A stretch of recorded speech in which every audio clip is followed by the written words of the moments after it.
What if the healing you've been searching for has been waiting inside you all along? In the depths of an ancient forest, a young man discovered 8 secrets that transformed everything he knew about health, about suffering, about being alive. These aren't modern techniques. They've been whispered across centuries, practiced in monasteries, taught by masters who understood something we've forgotten. This is Kai's story, but it might also be yours. He lived in a village lost between mountains, where ancient trees stood watch and a river sang without end. He knew simple contentment, morning light on water, work that satisfied his hands, his mother's warm cooking. Then something inside him began to fade. The illness came gradually, like autumn becoming winter. Nothing helped. Not the village remedies, not prayers, not hope itself. Until the elders spoke a name. Master Yu, the hermit of legend, the one who knew the old ways of healing. Before we follow Kai on his journey, find somewhere comfortable, a soft blanket, a quiet corner, dim lights if you can. If it feels right, share in the comments where you're listening from, your city, the time of day, what brought you here tonight.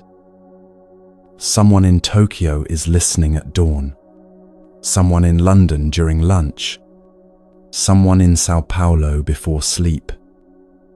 We're breathing together across this turning world. You have nowhere else to be for the next few hours. And so, with the first light of dawn, Kai left everything he knew behind.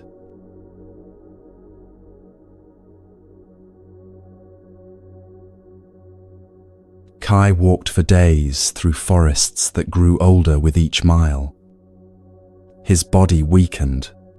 Each step became effort, each breath a small victory. At night beneath unfamiliar stars, doubt crept in. What if this Master Yu didn't exist? What if the elders had given him false hope? But the forest itself seemed to guide him. Ancient trees stood like silent watchers. Light filtered green and gold through leaves that had seen centuries pass. One fevered night, sheltering from rain in a shallow cave, Kai dreamed of a dragon circling above him, speaking in distant thunder, "Follow the hidden path." When he woke, he found symbols carved into stones, ancient markers, leading him higher into mountains, where air grew thin, and his legs trembled with exhaustion. More than once he thought his body might give out on that nameless slope. Then, cresting a final ridge, he saw it. A small cabin among ancient pines, smoke rising from its chimney. Before he could knock, the door opened. An old man stood there, eyes deep as mountain lakes, white beard flowing, presence timeless and steady. "You've traveled far, young Kai," he said, voice warm as fire. "I am Yu. Come." Inside, Master Yu prepared tea. They sat in warm silence. "Healing is not something I give you," the old master said softly. "It's something you remember." That night, Kai slept deeply. At dawn, Master Yu waited in the garden. He gestured to a place among the plants and flowers. "We begin with breath.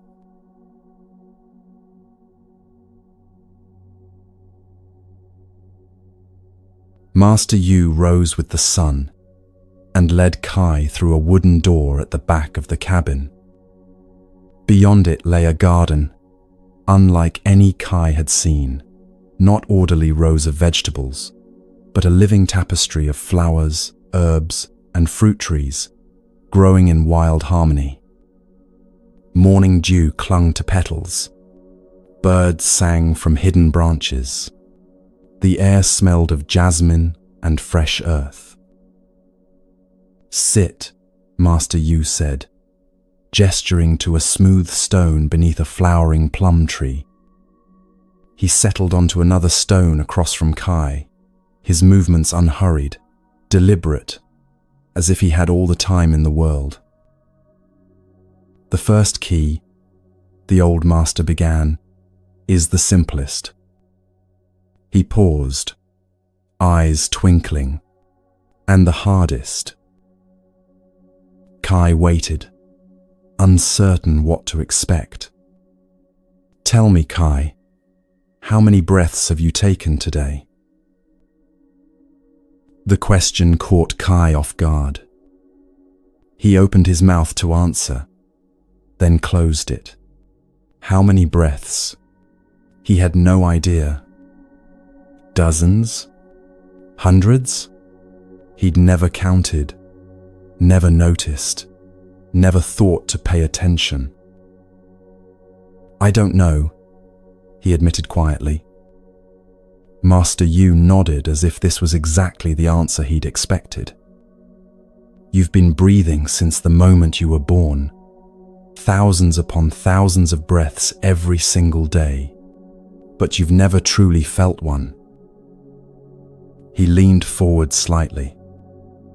"Most people live their entire lives this way, Kai, breathing without awareness, alive, but not present for their own aliveness." A breeze moved through the garden, rustling leaves, carrying the scent of herbs Kai couldn't name. "Today," Master Yu said, "you will learn to breathe." Master Yu settled more deeply into his seated position, his spine straight but relaxed, hands resting gently on his knees. "Breath is the bridge between body and spirit," he said. "It's the one thing that connects your inner world to the outer world, the conscious to the unconscious, the you that thinks to the you that simply is." Kai tried to understand, but the words felt abstract, distant. "Don't try to grasp it with your mind," Master Yu said, as if reading Kai's thoughts. "Feel it with your body." He placed one hand on his own chest. "Close your eyes." Kai closed his eyes. Immediately, his other senses sharpened. The warmth of morning sun on his face, the stone cool beneath him, the symphony of bird calls surrounding them. "Breathe in through your nose." Master Yu's voice came soft and steady. Slowly, feel the air entering your nostrils, cool and fresh. Feel it traveling down into your chest, filling your lungs. Notice your chest rising, your belly expanding. Kai inhaled. For the first time in his life, he actually paid attention to what breathing felt like, the subtle coolness at his nostrils, the expansion in his chest, the slight stretch in his ribs. "Now release," Master Yu continued. "Slowly, feel the air leaving your body, warm now, carrying with it what you no longer need. Feel your chest falling, your belly softening." Kai exhaled. The breath left him in a slow stream, and something inside seemed to release with it, a tension he hadn't known he was holding. Again, Master Yu said. And again, there's nothing to achieve here, Kai. Nothing to accomplish. Simply breathe and notice that you're breathing. Kai continued. Inhale, exhale, inhale, exhale. At first it felt strange, this deliberate attention to something so automatic. His mind began to wander almost immediately. He thought about his village, his family, his illness. He wondered what he should cook for dinner, whether his mother was worried, how long he'd need to stay here. Then he caught himself. He'd lost track of his breathing entirely. Frustration rose in his chest. He couldn't even focus on breathing for more than a few moments. This simple thing, and already he was failing. Your mind wandered, Master Yu said gently, without opening his own eyes. This is natural. The mind is like a puppy, playful, curious, constantly distracted. It wanders, because that's what minds do. He paused. The practice isn't to stop your mind from wandering. The practice is to notice when it wanders, and to gently, without judgment, without frustration, bring your attention back to your breath. Each time you return, the old master continued, that is the practice. Not staying perfectly focused, returning again and again, 1,000 times if necessary. Each return is a victory, not a failure. Something in Kai softened at these words. He took another breath, deliberately, consciously. In, out. His mind wandered to his aching legs. He noticed. He returned to his breath. In, out. His mind jumped to worry about his health. He noticed. He returned. Minutes passed, or maybe hours. Kai couldn't tell. Gradually, something began to shift. The spaces between thoughts grew longer. His breathing deepened without effort. His body, which had been tense and uncomfortable, began to soften. He felt his shoulders drop away from his ears, felt his jaw unclench, felt muscles he didn't know were tight begin to release, like ice melting under warm sun. And then, unexpectedly, tears came. Not sad tears, but something else. A release, a relief, so profound, it had no words. For months he'd been fighting his illness, fighting his fear, fighting the tension in his body and the worry in his mind. Now, just breathing, just allowing himself to be exactly as he was in this moment, something ancient and knotted inside him began to loosen. The tears flowed silently down his cheeks. He didn't wipe them away. He just kept breathing. In, out, simple, present, alive. Master Yu said nothing, but Kai felt his presence, steady, compassionate, holding space for whatever Kai was experiencing without needing to fix it or explain it or make it stop. Time became strange, elastic. Kai lost track of how long they'd been sitting. The sun moved across the sky. Shadows shifted. Birds came and went. And through it all, Breath, simple, constant, the most ordinary miracle. The morning had turned to afternoon, though Kai only knew this from the angle of light filtering through the plum tree's branches. He'd been breathing, simply breathing, for hours, and those hours had passed like moments. Master Yu sat beside him in complete stillness, not instructing anymore, just being present. His presence wasn't intrusive or demanding. It was like the presence of the stone Kai sat upon, or the tree above them. Simply there, steady, asking nothing. Kai's awareness began to expand beyond his own breath. He noticed the rhythm of wind moving through leaves. Wasn't that also breathing? The garden inhaling and exhaling? He noticed flowers opening toward the sun, their petals unfurling like lungs expanding.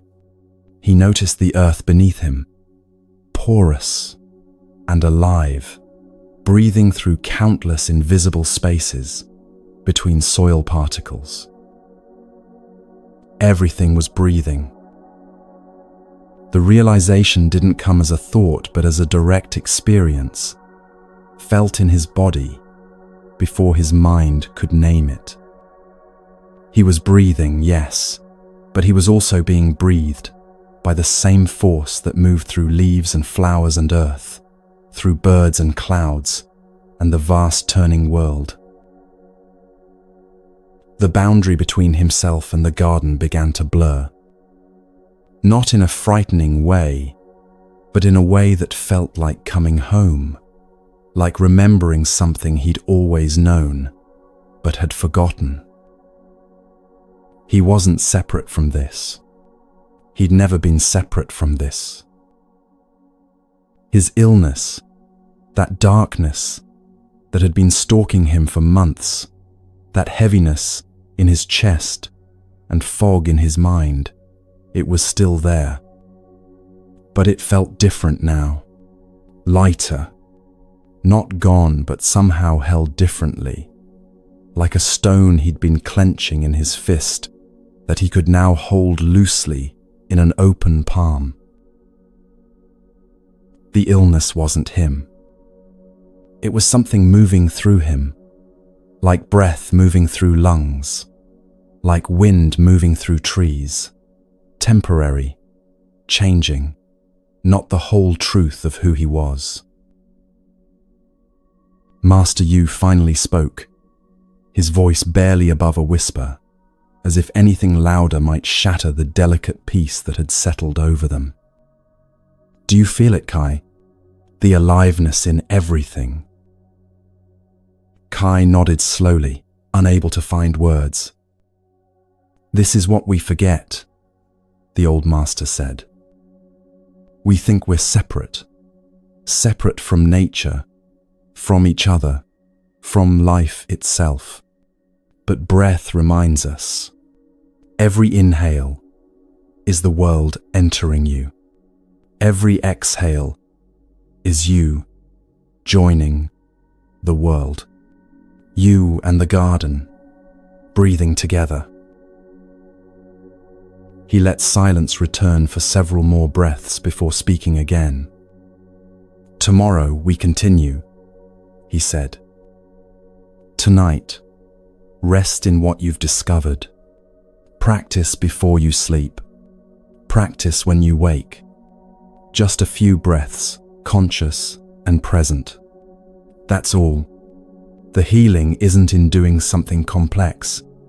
It's in returning to what's simple and true. Kai sat alone in the garden as dusk painted the sky in shades of lavender and gold. Master Yu had gone inside to prepare the evening meal, but Kai wasn't ready to leave this place, wasn't ready to stop breathing consciously. He continued the practice. Inhale, exhale, notice, return. It felt different doing it alone.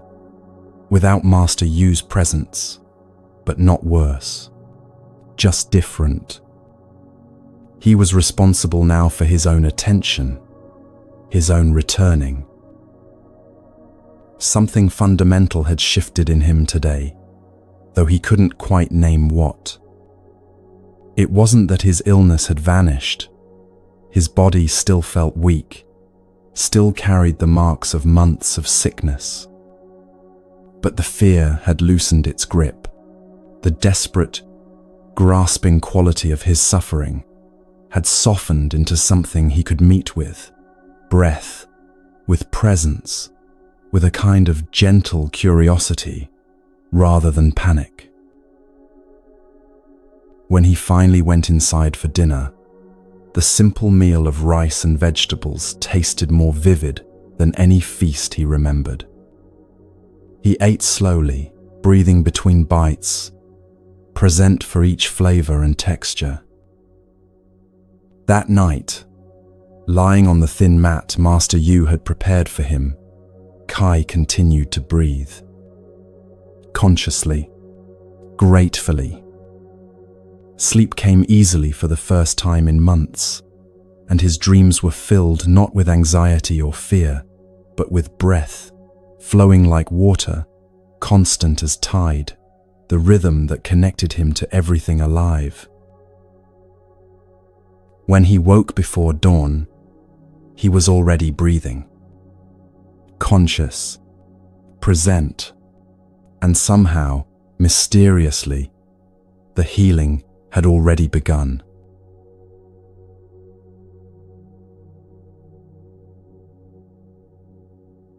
Kai woke in darkness, the world still and silent.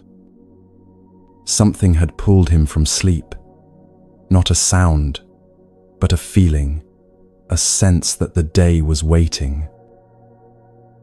He rose quietly and stepped outside, into the pre-dawn chill. The garden lay in shadow, shapes barely visible in the last of the night.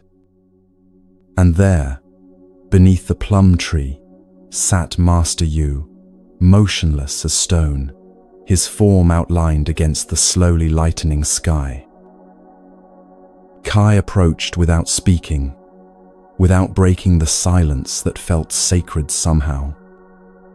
He settled onto his stone from yesterday and simply sat, watching the old master, watching the sky. Master Yu's eyes were closed, his breathing so subtle, Kai could barely detect it. He seemed part of the garden itself, rooted, patient, completely at ease with the stillness. They waited together as darkness thinned to grey, as grey softened to pearl, as the first edge of sun touched the eastern hills. Birds began their morning songs, tentative at first, then growing bold. Kai kept breathing as he'd learned yesterday, present for this slow birth of light. When the sun finally cleared the mountains and spilled gold across the garden, Master Yu opened his eyes. He looked at Kai with that deep, seeing gaze and smiled slightly. "You came without being called," he said. "Good. The practice is already teaching you to listen." He shifted his position slightly, settling more deeply into stillness. "Yesterday breath," he said. "Today mind." Kai waited, curious and slightly apprehensive. His mind had been his torment for months. The endless worry about his illness, the spiral of fears about death and failure, and all the things he couldn't control. How could sitting still possibly help that? "Your mind is like a pond," Master Yu began. "Right now it's stormy, wind whipping the surface, waves crashing, everything turbulent and confused. You can't see the bottom. You can't see clearly at all. He paused, letting this image settle. We're not going to fight the storm. We're simply going to stop adding to it. We'll let it settle on its own. Kai frowned slightly. How? By watching, Master Yu said simply. Your thoughts are like clouds passing through the sky of your awareness. They come, they go. The sky doesn't grab them or push them away. It simply allows them to pass through. You can do the same. It sounded impossible. Kai's thoughts didn't feel like passing clouds. They felt like a swarm of bees, relentless and stinging. Try, Master Yu said gently. Close your eyes. Keep breathing as you did yesterday. But now, also notice your thoughts. Don't fight them. Don't try to empty your mind. That's impossible and unnecessary. Just watch. Kai closed his eyes, and immediately his mind erupted. Thoughts flooded in like water through a broken dam.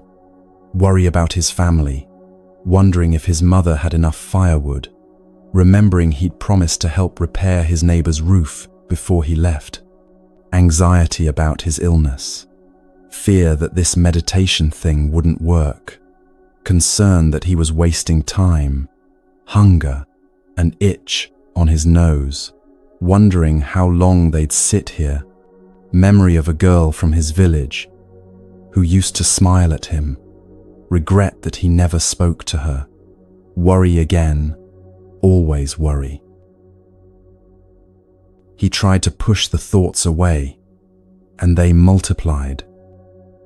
He tried to focus only on breath, and his mind scattered in a dozen directions. Frustration rose hot in his chest. You're fighting, Master Yu said quietly, without opening his eyes. I can feel it from here. Stop fighting. I can't, Kai said, opening his eyes in defeat. There are too many thoughts. They won't stop. Master Yu opened his eyes and looked at Kai with infinite patience. Let me tell you something, he said. When the Buddha sat beneath the Bodhi tree seeking enlightenment, do you think his mind suddenly went quiet? Do you think all his thoughts simply vanished and left him in perfect peace? Kai had always imagined exactly that, the Buddha sitting in serene emptiness. No, Master Yu continued. His mind was as loud as yours. Doubts came. You're wasting your time. This is foolish. You should give up. Fears came. You'll fail. You're not worthy. Memories came. Desires came. All of it. He leaned forward slightly. The difference is, he stopped arguing with them. He stopped trying to make them go away. He simply sat and watched them arise and pass, like waves on the ocean. Thoughts aren't the enemy, Kai, he said softly. Attachment to them is. When you grab a thought and hold it, turn it over and over, believe it's the absolute truth, that's when you suffer. But when you let thoughts move through you like wind through trees, they have no power to harm. Kai took a slow breath, trying to absorb this. Try again, Master Yu said. But this time, when a thought appears, just notice it. Name it if that helps. Worry, planning, memory. Then, let it go and return to your breath. Thought appears, you notice. It passes. Again and again. That's the whole practice. Kai closed his eyes once more. A thought arose. This won't work. He noticed it. Doubt. He named it silently. And instead of arguing with it or believing it, he let it drift past and returned to his breath. Another thought. I'm hungry. He noticed. Sensation. It passed. Breath. Another. What if I'm dying? This one had more grip. Fear flooded his body. His chest tightened. But he noticed this too. Noticed the fear. Noticed the tightness. And instead of diving into the story of death and loss, he simply acknowledged fear and returned to breath. The thought didn't disappear. It circled back, tried again to catch his attention. But each time, he noticed and returned, noticed and returned. Slowly, gradually, something began to shift. Minutes became an hour, though Kai had no sense of time passing. The sun climbed higher. Warmth spread across his face and shoulders. Master Yu sat beside him, a steady presence, asking nothing. Thoughts continued to arise. Planning, worrying, remembering, imagining. But the spaces between thoughts grew longer. His breathing deepened. His body softened into the stone beneath him. And then, without warning, it happened. A gap. A moment between thoughts where there was simply awareness. No content, no story, no worry, or plan, or memory. Just pure, open, spacious presence. It lasted perhaps 3 seconds, maybe less. But in those seconds, Kai touched something vast, a silence that wasn't empty but full, a stillness that held everything, a peace that had no opposite. Then thoughts returned. What was that? Did I do it right? Will it happen again? But even these thoughts felt different now, softer somehow, less solid, like they were written on water instead of carved in stone. Kai opened his eyes, and tears were flowing down his cheeks again. He looked at Master Yu, who was watching him with quiet understanding. The old master didn't smile or congratulate, or make any fuss. He simply nodded once, a small acknowledgement that yes, Kai had glimpsed something real. They sat together in silence as morning became midday, as shadows shortened and birds fell quiet in the heat. Kai didn't try to recapture that gap between thoughts. He simply continued the practice, noticing, returning, noticing, returning, and found that the practice itself was enough. When Master Yu finally stood, his movements were slow and careful, like someone surfacing from deep water. Kai rose too, his legs stiff from sitting, his mind clearer than it had been in months. They prepared lunch together in the small kitchen, working in companionable silence. Kai chopped vegetables with deliberate attention, noticing the sound of the knife, the texture of each carrot and radish, the way his hands moved. Everything felt more vivid, more present, as if a film had been wiped from his eyes. They ate slowly, still without speaking. Kai noticed that the silence between them wasn't awkward or empty. It was full, rich, with shared understanding. They were communicating without words, present for each other, and for the simple act of eating. After the meal, as they washed dishes, Master Yu finally spoke. "The mind is like a muscle," he said, handing Kai a clean bowl to dry. "It learns stillness slowly, through patient repetition.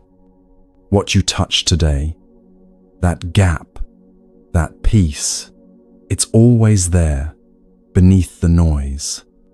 You don't create it through meditation. You simply learn to recognize it." He dried his hands on a cloth and turned to Kai. "Practice this each morning," he said. "Sit, watch your thoughts, return to breath. Some days will feel easy. Some days your mind will be wild as a storm.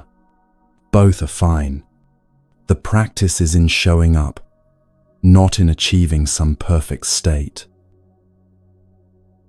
That evening, after a simple dinner of rice and steamed greens, Kai sat alone in the garden as twilight settled over the mountains.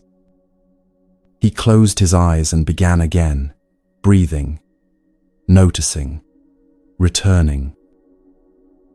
It was harder without Master Yu beside him. His thoughts seemed louder, more insistent, more likely to pull him into stories and worries. But he stayed with it, patient with himself, remembering that each return was the practice, not the staying. When he finally opened his eyes, stars had appeared overhead, bright and countless. He felt tired, but it was a good tiredness, the tiredness of honest work, of attention fully given. Sleep that night came from a deep pool of peace. His dreams were quiet, spacious, and when he woke before dawn the next morning, his first thought was simple and clear: time to sit.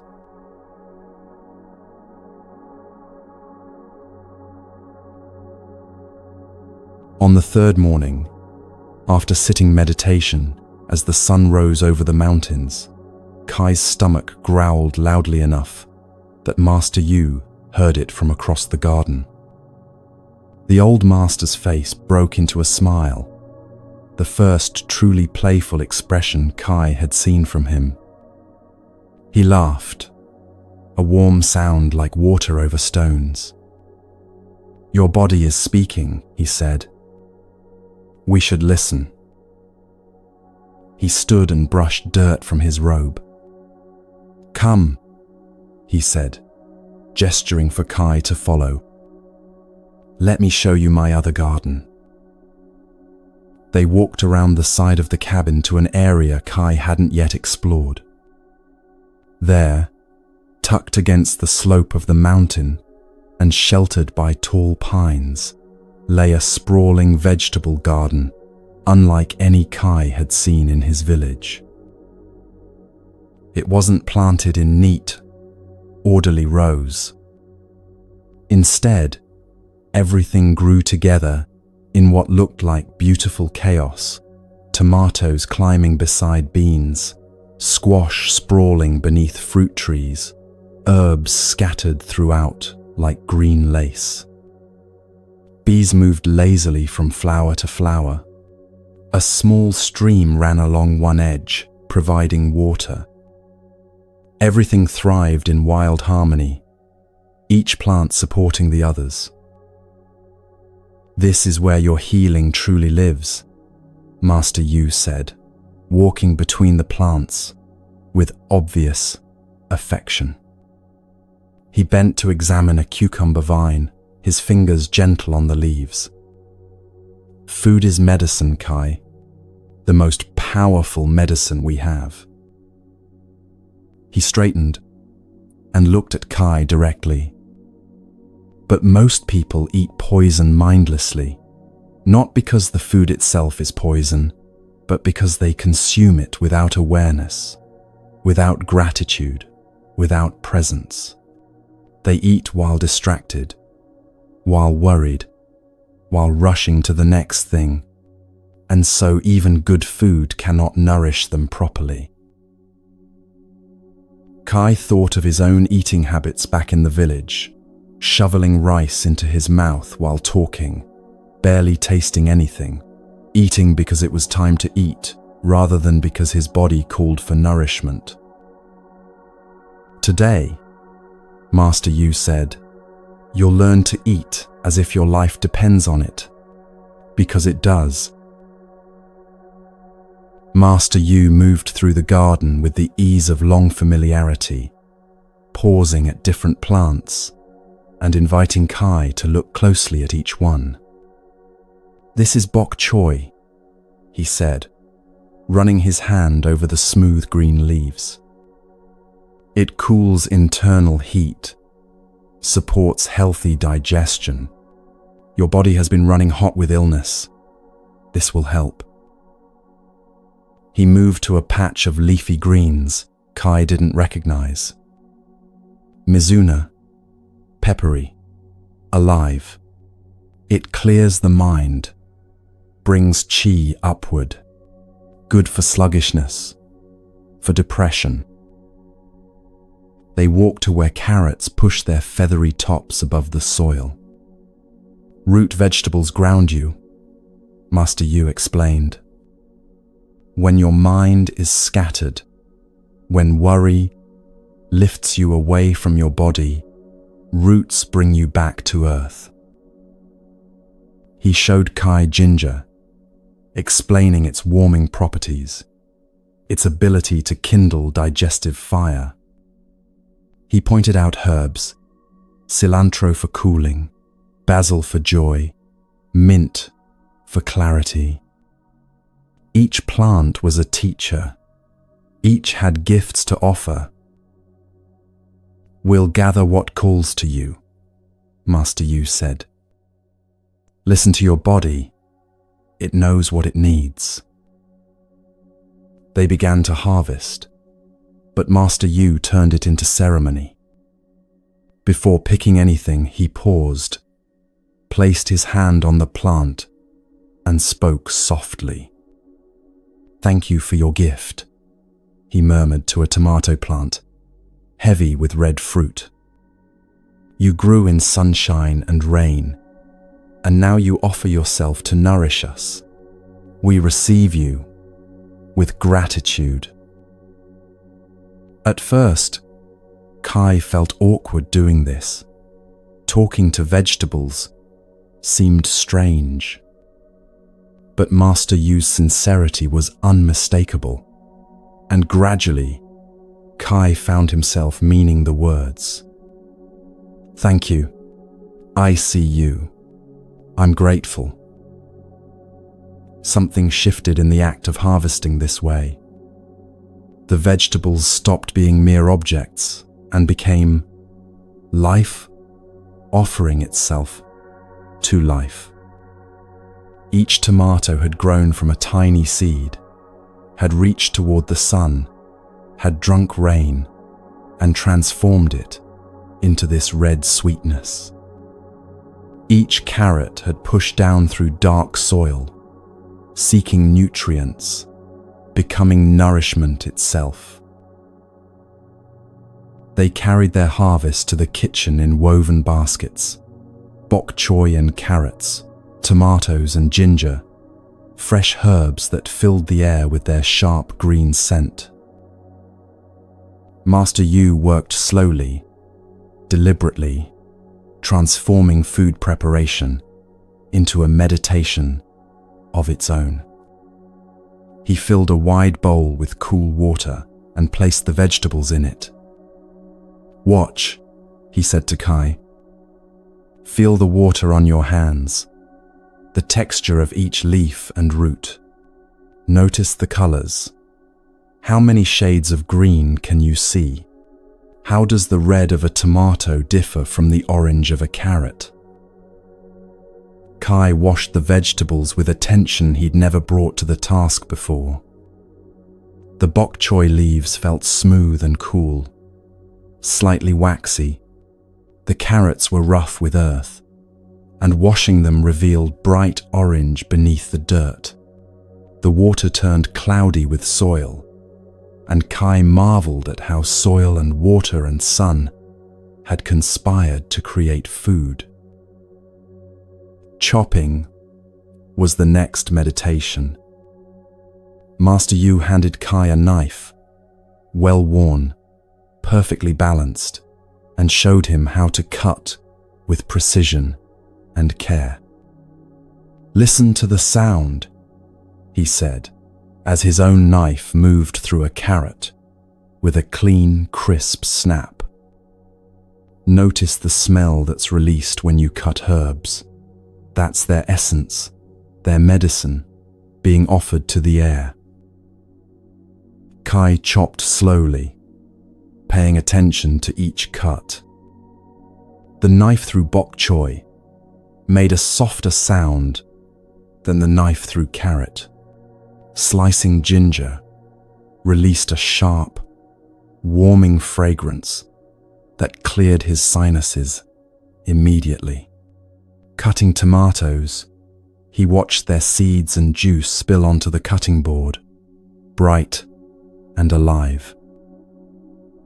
"Cooking is alchemy," Master Yu said, as he lit a fire in the small stove.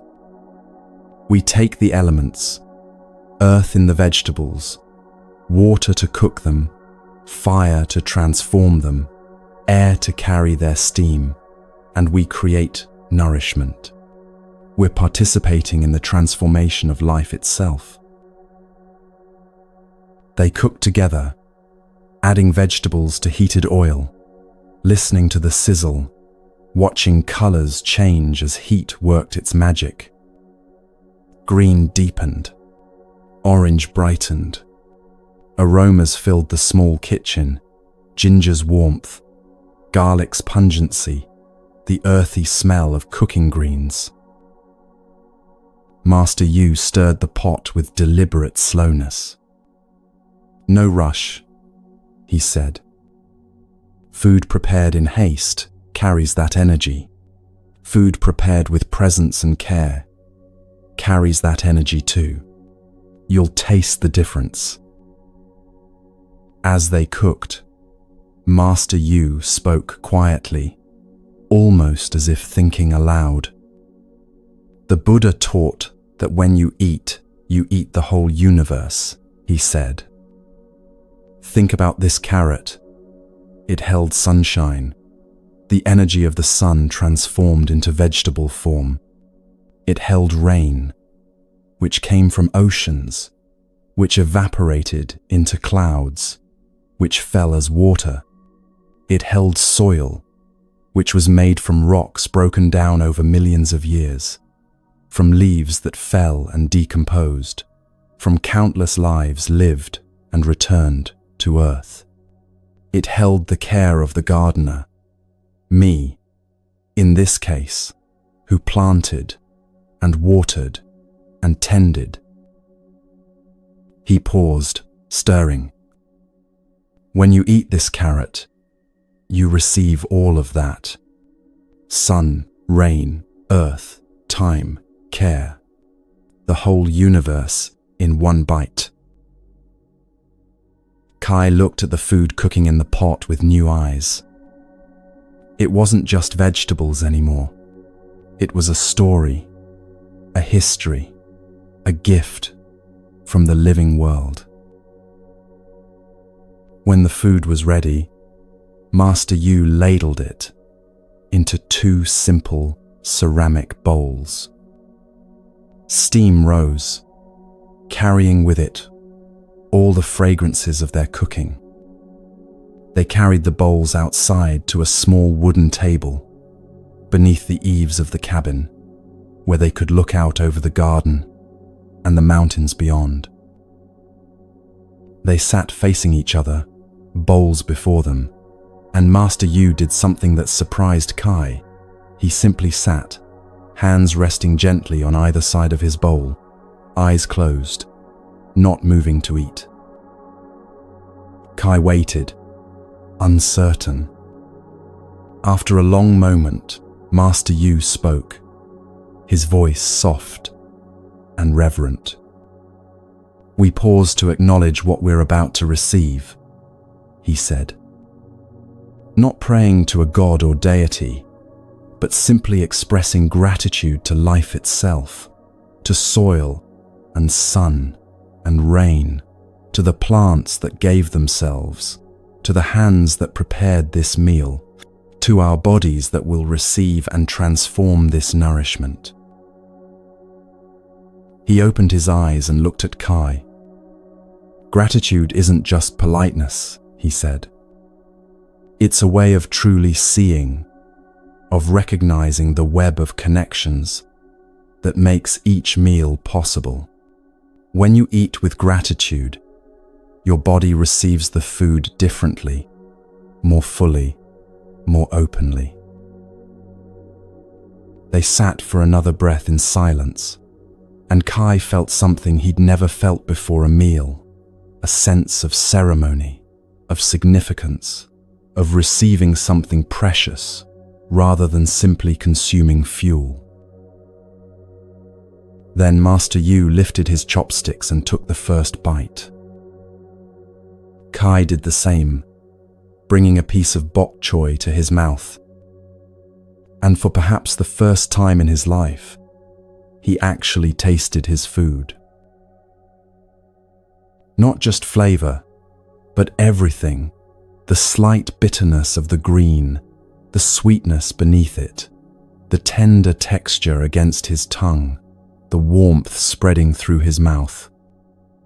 He chewed slowly, as Master Yu was doing, and noticed how the flavors changed as he chewed, how the ginger's heat built gradually, how the vegetables released their juices, how his saliva mixed with the food and began the process of digestion right there in his mouth. "Your digestion begins here," Master Yu said quietly, as if reading Kai's observations. "In the mouth, when you chew thoroughly, when you taste fully, you're already beginning to break down the food, to receive its nourishment. But when you swallow too quickly, barely chewing, you overwhelm your stomach and miss half the gift." They ate in silence after that, but it wasn't an uncomfortable silence. It was full, rich, companionable. Kai focused entirely on the experience of eating, each bite its own small universe of sensation and flavor. He noticed things he'd never noticed before. How his body responded to different foods. The carrot felt grounding, satisfying in a deep way. The ginger brought warmth to his belly, seemed to wake something up inside him.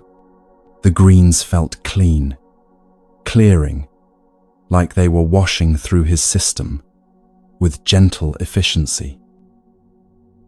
"Notice your body receiving this," Master Yu said softly, between bites.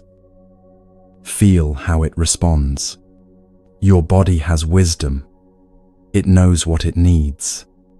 When you eat with awareness, you can hear its guidance." And Kai could feel it.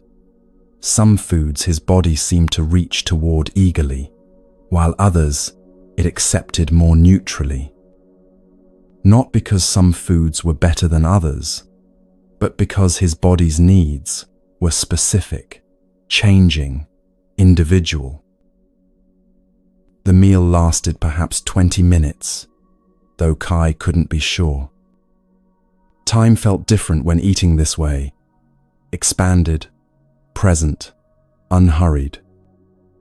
When his bowl was empty, he felt satisfied, but not overly full, a sense of completion rather than the stuffed, uncomfortable feeling he often experienced after eating in the village.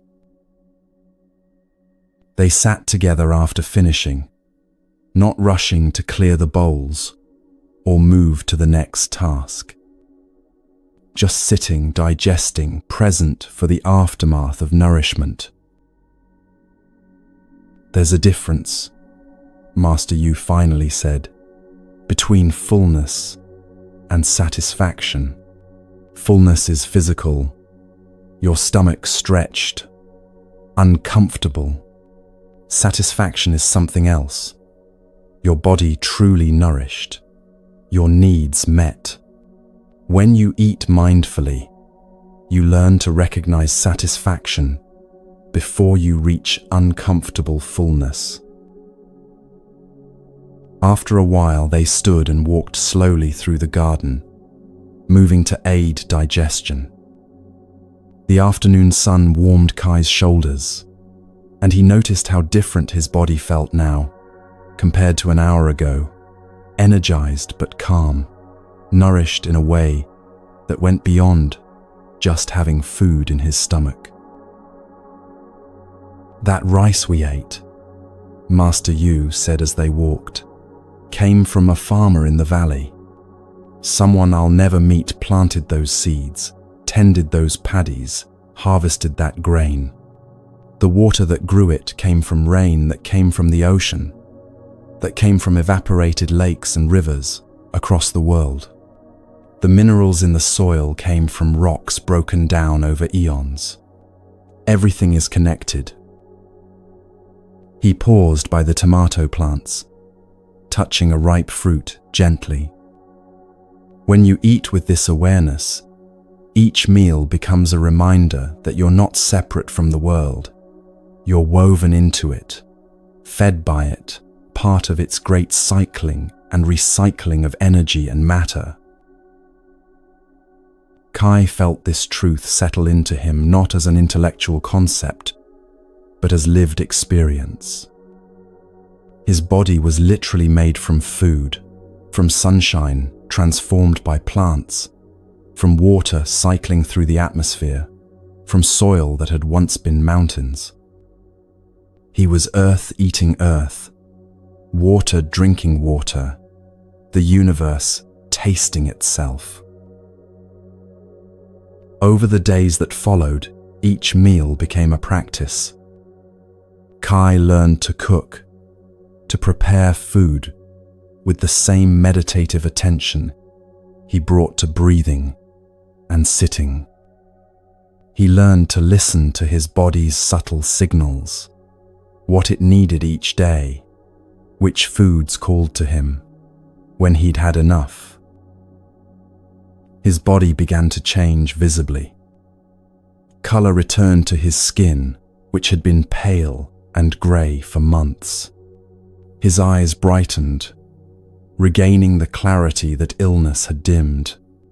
He felt energy returning, not the frantic, anxious energy of before, but a steady, grounded vitality that allowed him to work in the garden, to practice his breathing and meditation, to move through each day with presence. Master Yu watched this transformation with quiet satisfaction. "Food is medicine," he said one evening, as they prepared dinner together. "But only when received with awareness, with gratitude, with presence. You're not just eating better food now, Kai. You're eating differently, and that makes all the difference." Kai understood now that eating wasn't just about survival or even health. It was about relationship with the earth that grew his food, with the elements that made it possible, with his own body that transformed food into life, with the mystery of existence itself that allowed any of this to happen at all. Each meal was communion. Each bite was gratitude made tangible. And with each conscious, present moment of eating, he was weaving himself more deeply into the fabric of the living world.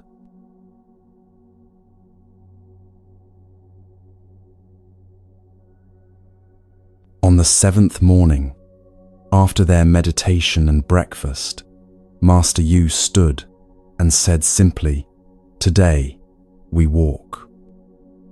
He gathered nothing, no bag, no supplies, just gestured for Kai to follow and set off into the forest behind the cabin. Kai fell into step behind him, curious about where they were going, what new teaching awaited. They walked in silence through ancient pines, their footsteps soft on the needle-covered path. The forest was cool and green, dappled with morning light that filtered through the canopy. Birds called from high branches, and somewhere in the distance, Kai heard a sound he couldn't quite identify, a constant murmur, like wind, but different. As they walked deeper into the forest, the sound grew louder, clearer. Not wind, water. The path began to slope downward, and the trees opened into a small clearing. There, flowing over smooth stones, worn by centuries of passage, was a stream, its water so clear, Kai could see every pebble on the bottom, every flash of sunlight catching the current. Master Yu led him to a flat rock at the water's edge and sat, patting the space beside him. Kai settled onto the sun-warmed stone, and together they sat in silence, watching the water flow. The stream moved constantly, endlessly, its voice a gentle conversation with itself, babbling over rocks, murmuring through deeper pools, singing where it cascaded over a small drop a few feet downstream. Sunlight danced on its surface, creating patterns of light and shadow that shifted moment by moment. Kai found himself mesmerized by the movement, by the simple fact of water being water, flowing, persistent, alive. They sat for a long time, just watching, just listening. Master Yu seemed in no hurry to speak or teach, content simply to be present with the water. And Kai, learning from the old master's patience, settled into the silence and let the stream teach him through observation alone. Finally, Master Yu spoke, his voice soft beneath the water's song. "What does water teach?" Kai watched the stream, considering. He saw water encountering a large stone in its path. The current divided, flowed around both sides, and rejoined seamlessly on the other side. No struggle, no complaint, no stopping, just adaptation. "It finds a way," Kai said slowly. "It doesn't fight obstacles. It flows around them." Master Yu nodded. "Yes, water is soft, yielding. You can't grasp it, can't hold it in your fist, but this soft, yielding substance carves stone, shapes mountains, reshapes the entire face of the earth. He picked up a smooth river stone and held it in his palm. This stone was once sharp and rough. The water wore it smooth, not through force, but through patience, through persistent, gentle contact over time. He set the stone back down. Water doesn't fight, he continued. It doesn't force. It doesn't insist on one particular path. It simply flows, always downward, always seeking, always finding the way forward. Kai watched a leaf float by, carried effortlessly on the current. Your body, Master Yu said, is mostly water. 70% water, flowing through vessels, nourishing every cell. You are a river, Kai, not a stone. He looked at the young man with gentle directness. But when did you last flow? When did you last move with ease, without resistance, without fighting yourself and the world? The question landed in Kai's chest with unexpected weight. He realized he'd been rigid for so long, rigid with fear about his illness, rigid with anxiety about the future, rigid in his body and his mind, always bracing against the next difficulty. Watch the water, Master Yu said. Breathe with it. Kai watched, breathing slowly. He let his breath synchronize with the rhythm of the stream, the inhale matching its constant forward movement, the exhale matching its release, over stones and through pools. As he breathed with the water, something began to soften in him. He felt the rigidity he'd been carrying, the way he'd been holding himself together through sheer force of will, like a dam holding back a river. And he felt how exhausting that was, how much energy it took to stay rigid, to resist the natural flow of things. Water showed him another way, not weak, but flexible, not passive, but responsive, not fighting, but working with what is. The ancient teachers said, "Nothing in the world is softer than water, yet nothing is better at overcoming the hard and strong," Master Yu quoted softly. This is because nothing can compete with water in softness. He paused, letting Kai absorb this. Your illness made you hard, defensive, tight, but hardness breaks under pressure. Water never breaks. It yields, it flows, it adapts, and in adapting, it survives, and eventually prevails. They sat in silence again, breathing, watching, learning from the endless patient movement of water over stone. Then Master Yu stood and began removing his outer robe. "Come," he said simply. Kai looked at him, uncertain. "Come into the water," Master Yu clarified, already stepping toward the stream's edge. To understand water, you must be in water. Kai stood, removed his own robe, and followed the old master to the stream's edge.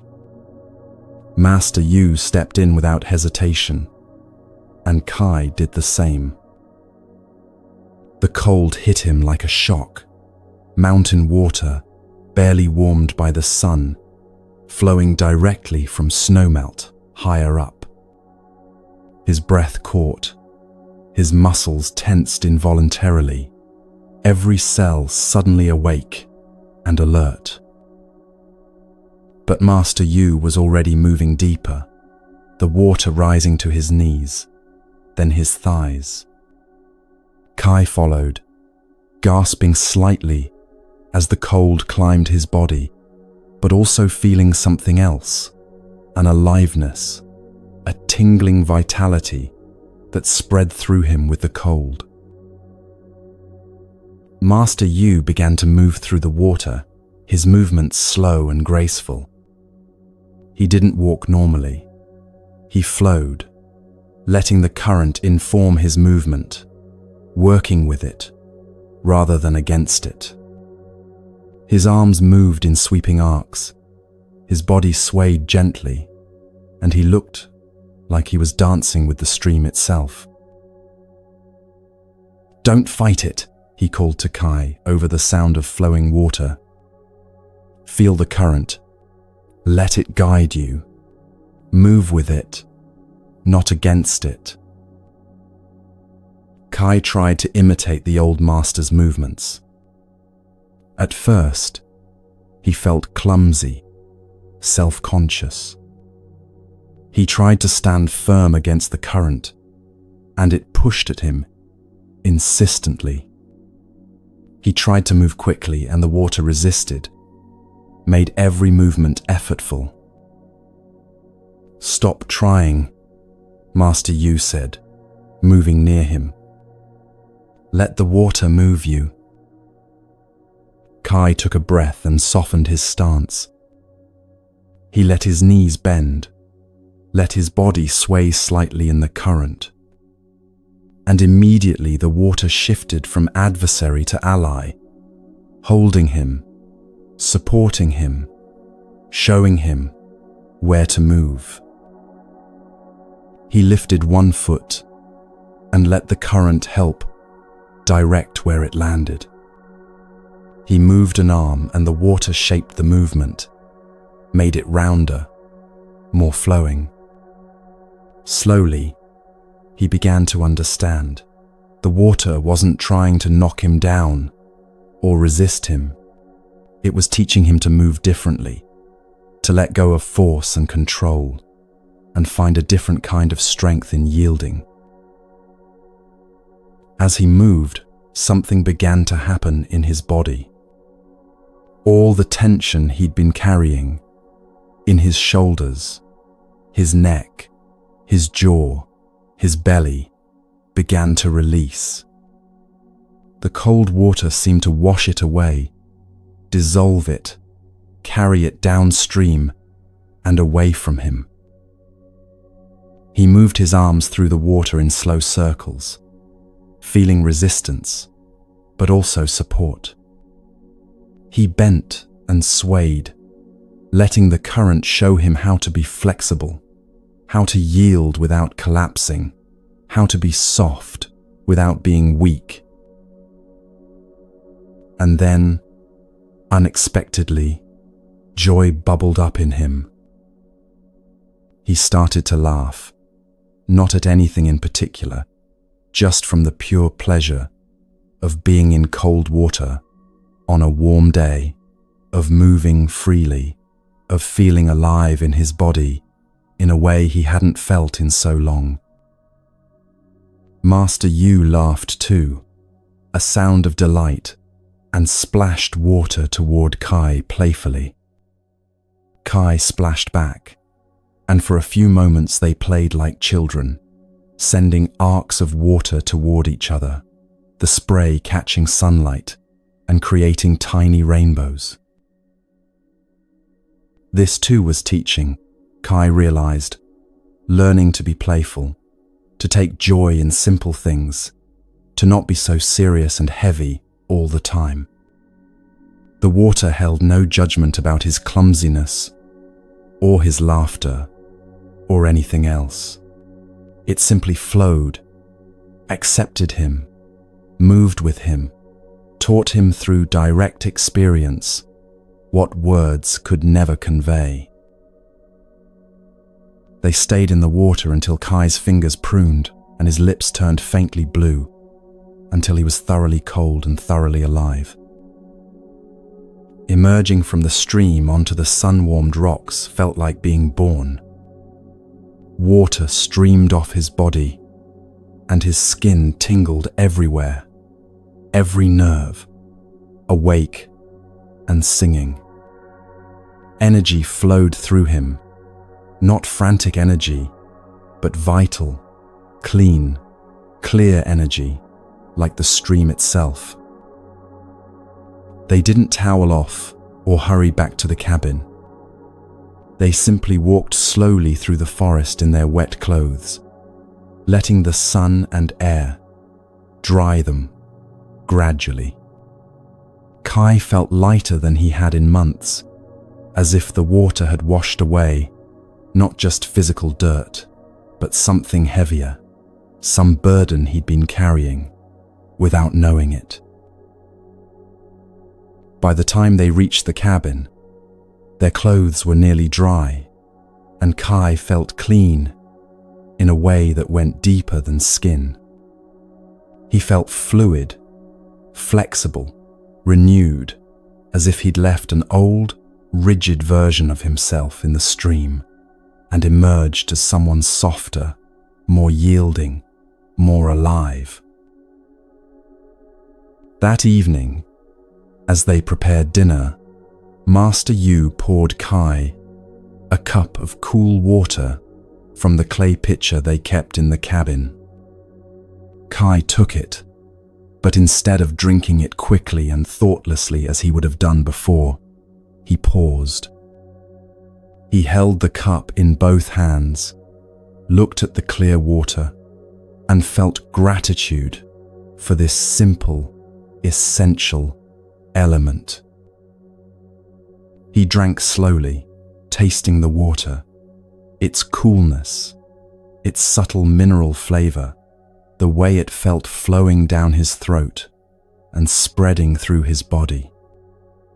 It was the same water he'd drunk all his life, but he'd never really tasted it before, never really appreciated it.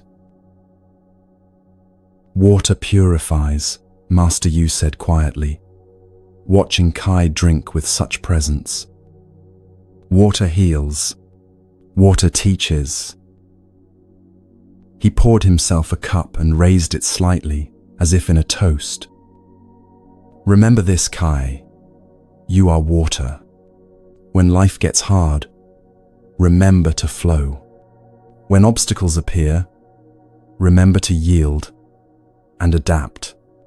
When you feel rigid and tight, remember the stream.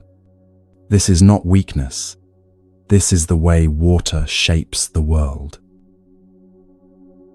Kai nodded, understanding now, not just with his mind, but with his body, which still carried the memory of cold water and flowing movement. That night, he fell asleep easily, his body relaxed and fluid, and he dreamed of streams flowing endlessly toward the sea, of water cycling from ocean to cloud, to rain, to river, and back again, of himself as part of that ancient pattern, flowing, changing, returning, always moving, never stuck, always finding the way forward.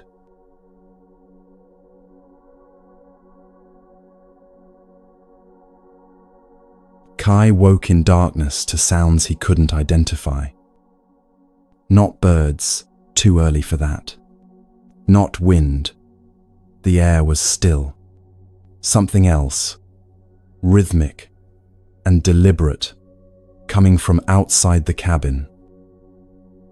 He rose quietly and moved to the small window that looked out over the clearing. Pre-dawn light was just beginning to soften the eastern sky, turning it from black to deep blue, and in that dim light, Kai saw Master Yu. The old master stood in the center of the clearing, and he was moving.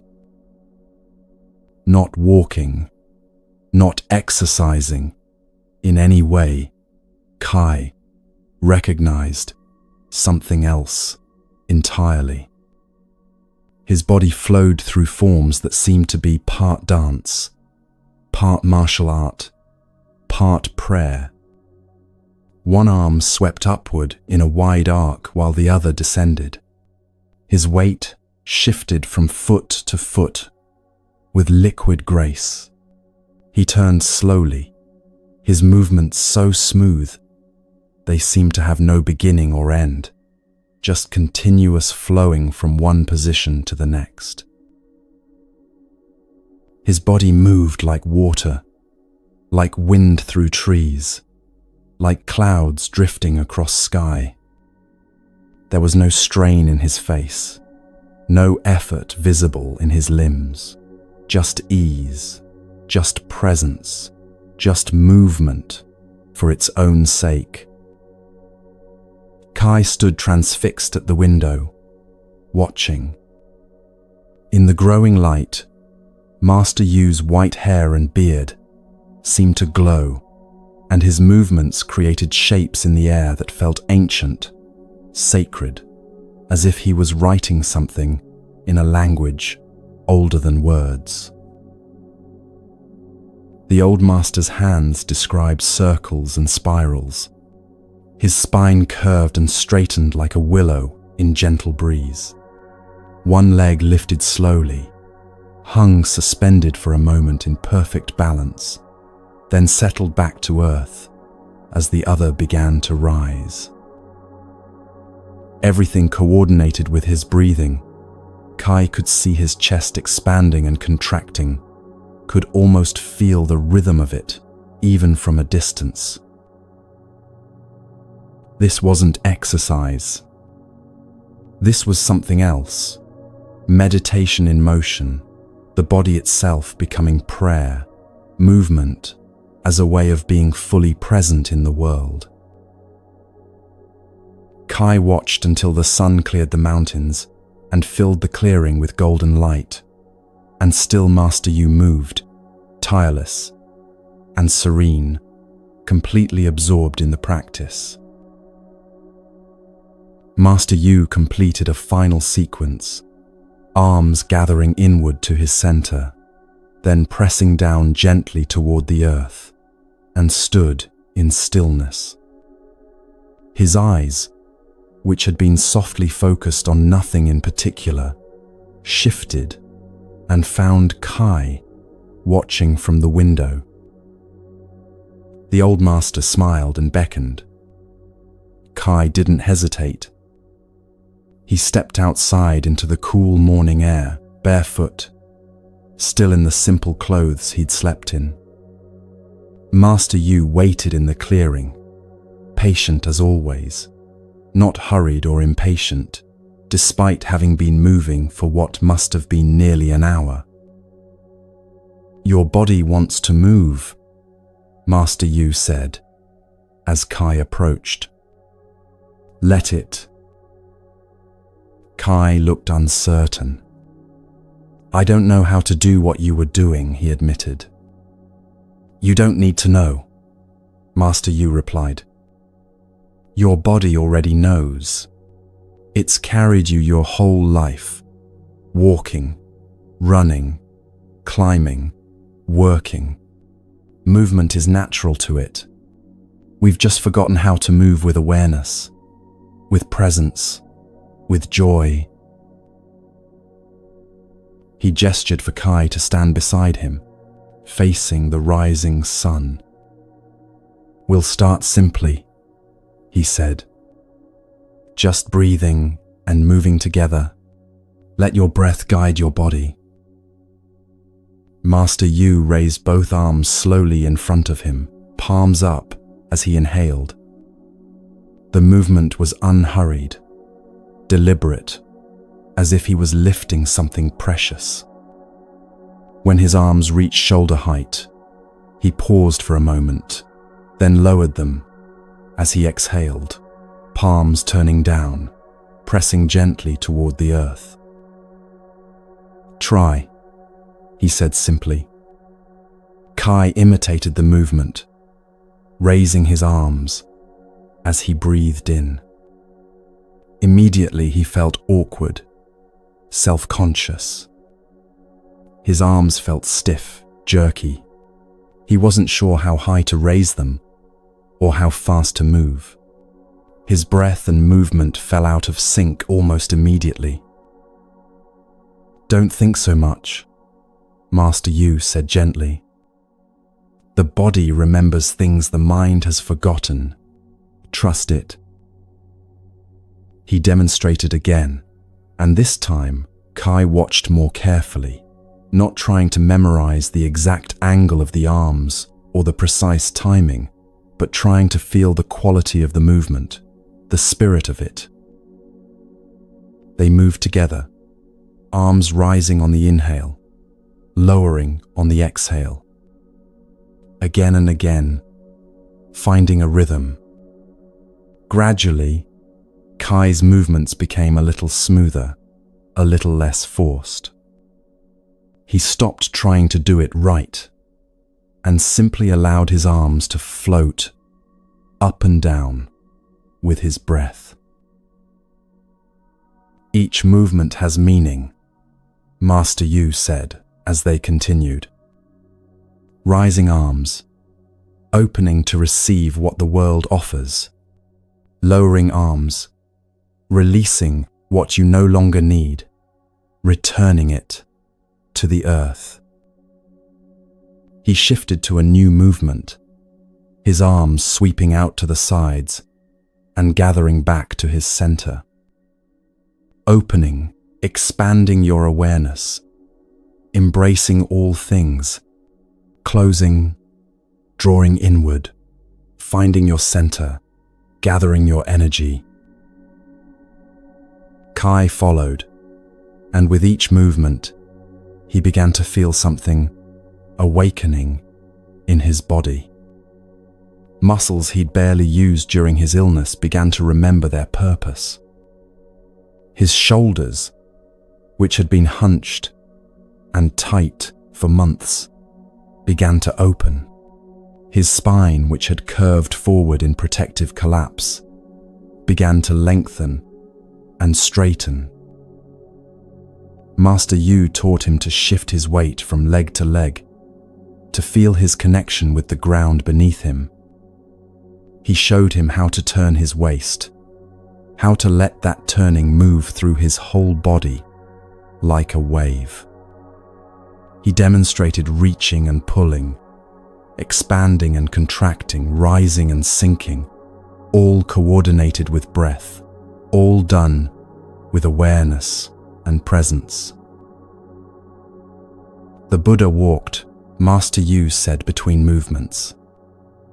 He walked for miles through the countryside, teaching. Each step was a meditation.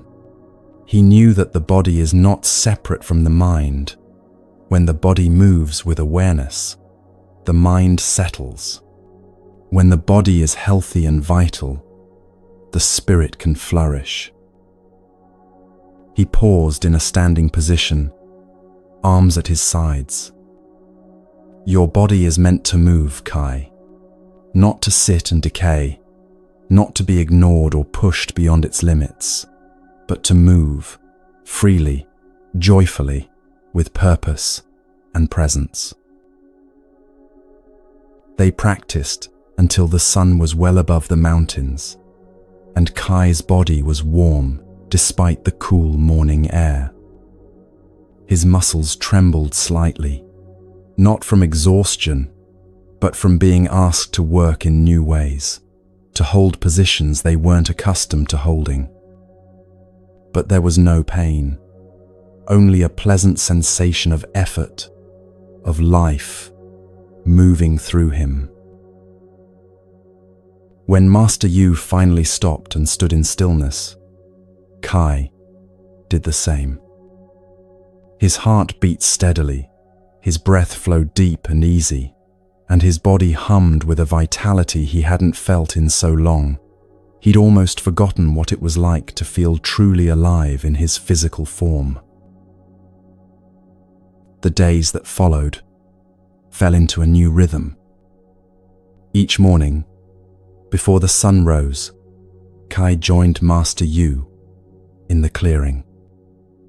They moved through the forms together, sometimes in silence, sometimes with Master Yu offering gentle corrections or explanations, but always with presence, always with breath. At first, Kai had to think about every movement, had to remind himself constantly to breathe, to relax his shoulders, to soften his knees. The forms felt foreign, complicated, impossible to remember. But slowly, something shifted. The movements became familiar, then natural. His body began to remember the sequences without his mind having to direct every detail. He found that when he stopped thinking so hard, when he let his mind quiet and simply trusted his body, the movements flowed by themselves. It was like the water in the stream. When he tried to force the movement or control it too tightly, everything became stiff and awkward. But when he relaxed and allowed his body to move as it wanted to move, guided by breath and by the memory building in his muscles, everything became effortless. Kai began to notice changes in his body. Strength was returning, not the bulky, tense strength of someone trying to force their way through the world, but a supple, flexible strength that came from the core and radiated outward. His balance improved. His coordination sharpened. Movements that had seemed impossible in the first days became easy, then graceful. But more than strength, he was finding grace, a quality of movement that felt almost like flight, like his body was becoming lighter, more responsive, more alive. The illness that had weighed him down for so long was losing its grip. Not all at once, not dramatically, but steadily, like water wearing away stone, like dawn dissolving darkness. His body was reclaiming itself, remembering its natural state of health and vitality. One morning, perhaps 2 weeks after he'd started the practice, Kai arrived at the clearing before Master Yu. He stood in the center, feeling the earth beneath his bare feet, watching the last stars fade as dawn approached. He began to move. Not because Master Yu had told him to, not because he was trying to get it right, but simply because his body wanted to move, needed to move, the way a bird needs to sing or a river needs to flow. He moved through the entire sequence they'd been practicing, arms rising and falling, weight shifting, spine turning, legs lifting and settling, every movement coordinated with breath. And for the first time, there was no thinking, no trying, no effort. Just movement happening through him, his body expressing itself, present and alive and whole.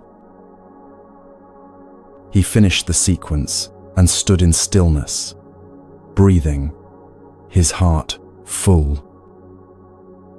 When he opened his eyes, Master Yu was standing at the edge of the clearing, watching. The old master was smiling, not a small, polite smile, but a full, genuine smile of deep satisfaction. "Now you understand," Master Yu said quietly. "You've stopped doing the movements. You've become the movements. This is what we're seeking. Not performance, Not perfection, but presence. Complete presence in the body, in the breath, in this moment. Kai felt tears rising again. These practices seemed to open something in him that had been locked tight for years, and tears came easily now, releasing old sorrows and old joys alike. "Thank you," he said simply. Master Yu shook his head. "I taught you nothing," he said. "I only reminded you of what you already knew, that you are a body, that this body is meant to move, that movement is a form of prayer and celebration and healing all at once." Movement became part of Kai's daily rhythm, as essential as breathing or eating. Each morning he practiced the forms, and each morning they felt different. Some days powerful and energizing, some days soft and meditative, some days challenging and humbling. He discovered that different movements serve different needs. When he felt scattered or anxious, slow grounding movements that kept his weight low and his connection to earth strong would settle him. When he felt sluggish or heavy, movements that reached upward and expanded his chest would energize him. When he felt disconnected from his body, simple walking meditation, slow, deliberate steps with complete attention would bring him back. His body had become a teacher, not just something to be commanded or ignored. It told him what it needed, and he had learned to listen, not with his mind, but with direct felt awareness. This wasn't exercise in the way he'd understood it before, not something to be endured or pushed through, not a punishment for the body or a way to force it into some ideal shape. This was relationship, conversation, partnership between his awareness and his physical form. And in that relationship, Kai found joy. The simple joy of being embodied, of having a body that could move and stretch and flow. The joy of strength returning, of health rebuilding itself from the inside out. The joy of standing on the earth in the morning light and moving simply because movement felt good, felt right, felt like what bodies were meant to do. One evening, as they sat together after dinner, Master Yu said, "You move differently now, not just in the morning practice, but all the time. When you walk to the garden, when you prepare food, when you simply cross a room, you move with awareness, with grace. This is not separate from the other practices. This is all one practice, being fully present in your body, in your breath, in your life." Kai understood. The breathing, the meditation, the mindful eating, the lessons from water, the movement practice, none of these were isolated techniques to be mastered and set aside. They were all aspects of the same fundamental teaching. Wake up, pay attention, be present, live fully in this body, in this moment. That night, Kai lay on his sleeping mat, feeling his body in a way he never had before, not as an object he inhabited, not as something separate from his essential self, but as the very means through which he experienced life, through which he touched and was touched by the world. His body, which had been ill and weak, was healing. But more than that, he was discovering it for the first time, not as a problem to be solved or a vehicle to be maintained, but as a living, breathing, moving expression of existence itself. And in that discovery, there was freedom and joy and a coming home he hadn't known he needed.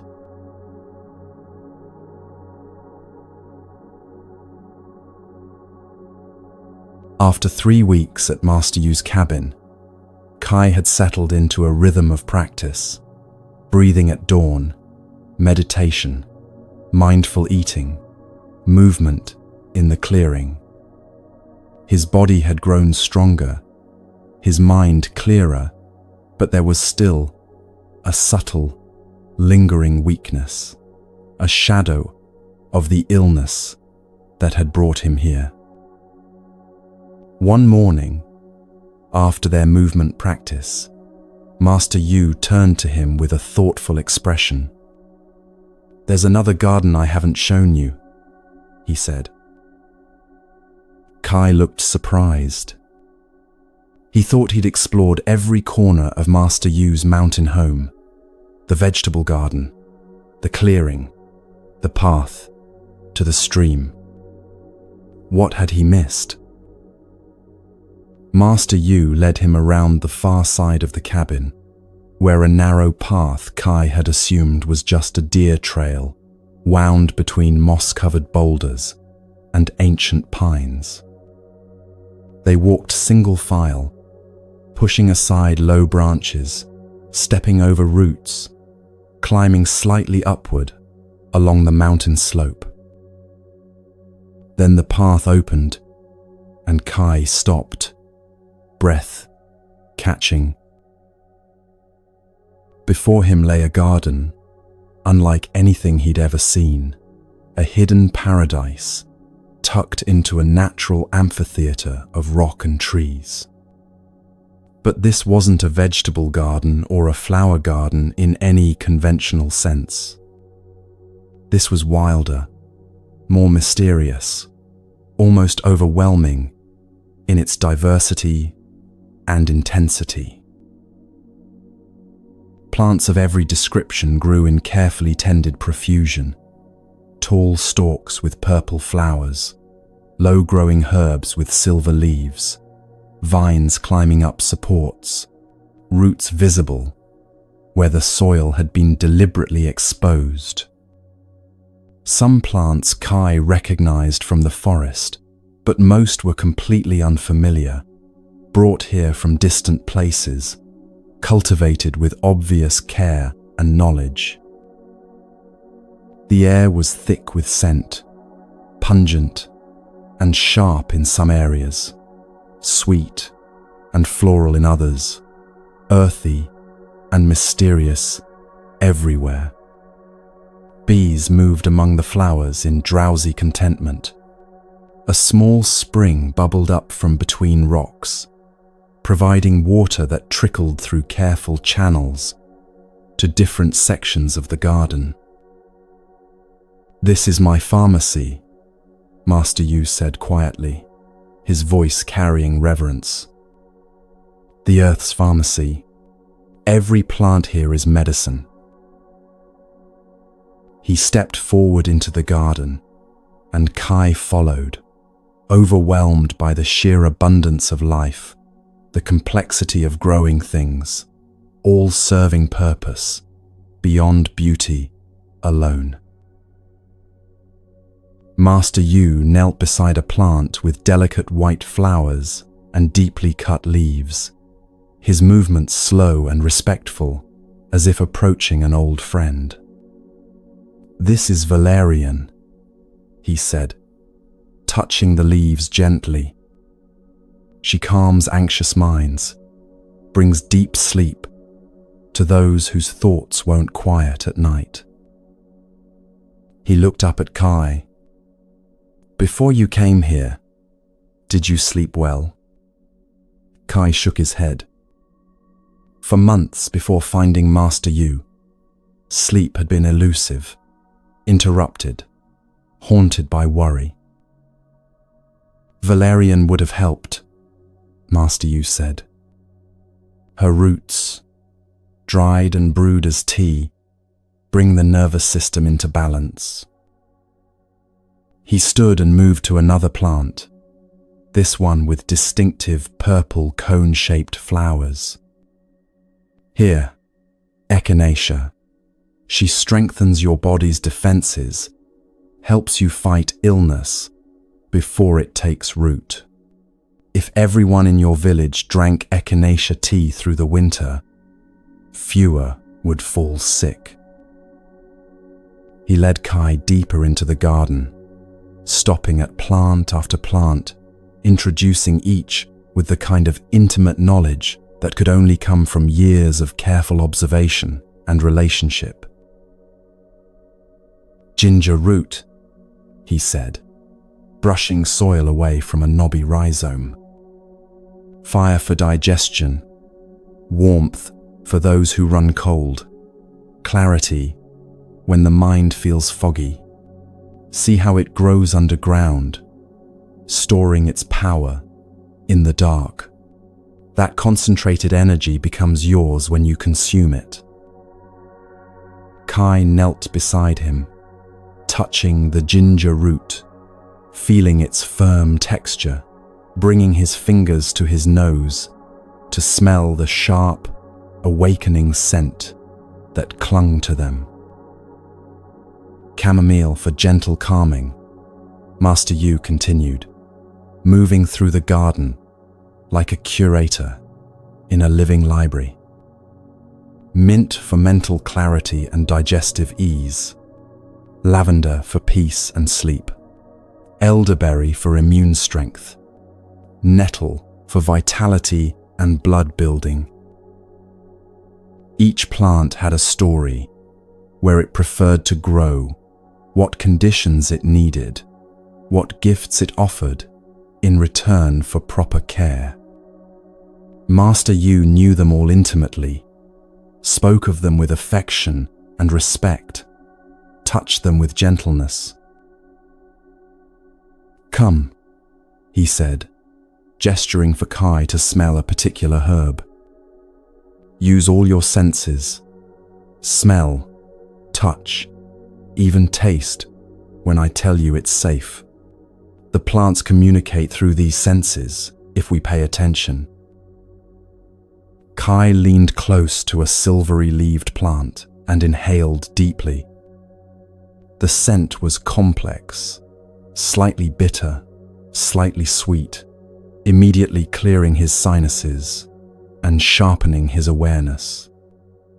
"What is this?" "Artemisia, also called mugwort," Master Yu replied. "Ancient medicine for women's health, for digestion, for clarity of dreams. Notice how just smelling it changes something in your body. That's the plant's volatile oils, medicine that enters through your breath." They spent the morning in the garden, and with each plant, Kai's understanding deepened. These weren't just random weeds or pretty flowers. Each one was a highly specific medicine, offering particular healing properties when prepared and used correctly. Master Yu handed Kai a leaf from a fuzzy-leafed plant and instructed him to chew it slowly. Kai did, and his mouth immediately went slightly numb, tingling. "This is what we call toothache plant," Master Yu explained. "The numbness you feel, that's its medicine. For pain, for infections of the mouth, the plant tells you directly what it does." "Plants don't hoard their medicine," Master Yu said as they sat together near the spring, watching water flow through the garden. "They offer it freely. That's their nature. A willow tree doesn't guard its bark's pain-relieving properties. An aloe doesn't hide the healing gel in its leaves. They give because giving is what plants do.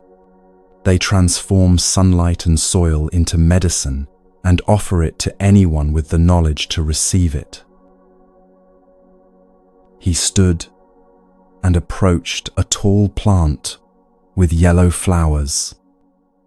"When we harvest," he said, "we do so with respect, with gratitude, taking only what we need."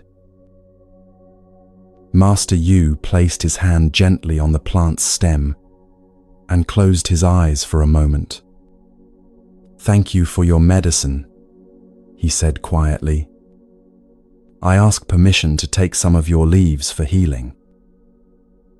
He waited in silence, then nodded, as if receiving an answer only he could hear. He showed Kai how to harvest, taking from the plant in a way that wouldn't harm it, leaving plenty for the plant to continue thriving, never stripping it bare or cutting carelessly. "Sustainable harvest is sacred harvest," he explained. "We're in relationship with these plants, not dominating them. They'll continue to give medicine for years if we treat them with respect. But abuse them, harvest greedily, and they'll die or stop producing. Simple." As they worked, Master Yu told Kai a story. "The Buddha's final meal," he began, his voice taking on the quality of ancient telling, "is said to have been a dish that made him gravely ill. Some say it was mushrooms, others say pork. The texts aren't clear. But what matters isn't what the food was. What matters is how the Buddha responded." Kai listened, hands stilling in their work. He was 80 years old, his body worn from decades of teaching and traveling. Master Yu continued. "The meal made him sick, and he knew he was dying.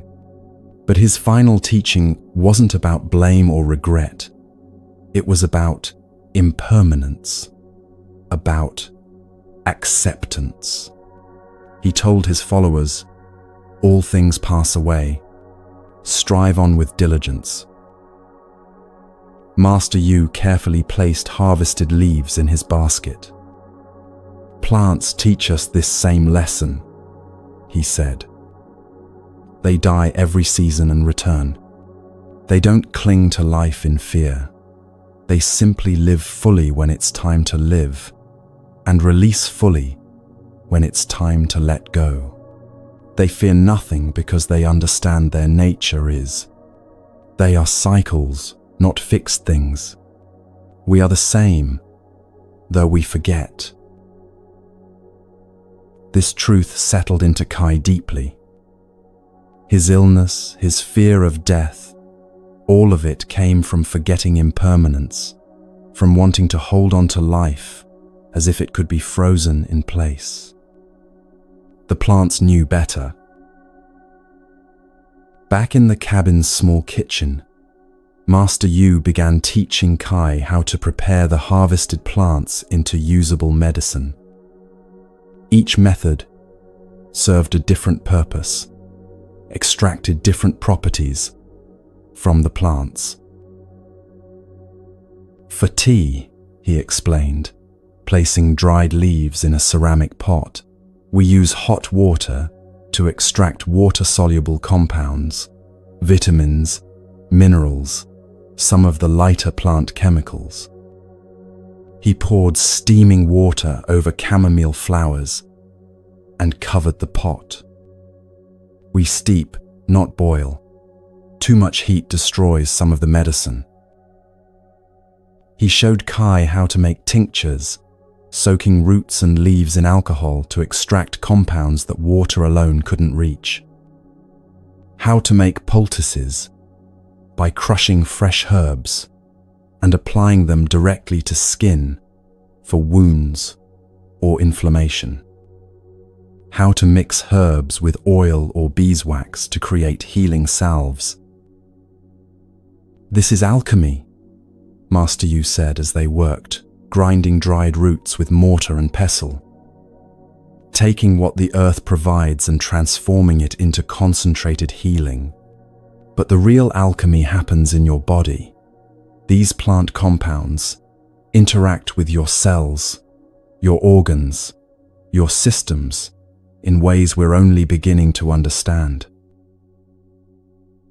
He brewed a specific tea for Kai, a blend chosen precisely for the symptoms of his illness. Astragalus for immune support, licorice root for adrenal strength, ginger for warmth and circulation, hawthorn for the heart. "Drink this twice daily," Master Yu instructed, handing Kai the warm cup. "Notice how your body responds over the coming days. This isn't instant cure. Plants work gently, gradually, supporting your body's own healing wisdom rather than forcing change." Kai drank the tea slowly, tasting the complex blend of bitter, sweet, warming, and cooling flavors. It didn't taste like medicine in the harsh, unpleasant way he expected. It tasted like concentrated earth, like the forest distilled into liquid form. Over the following days, Kai learned to brew his own remedies under Master Yu's watchful guidance. He learned to trust his senses. If a tea smelled off or moldy, don't use it. If a tincture separated strangely, something went wrong in the preparation. If his body reacted poorly to an herb, listen to that wisdom and discontinue use.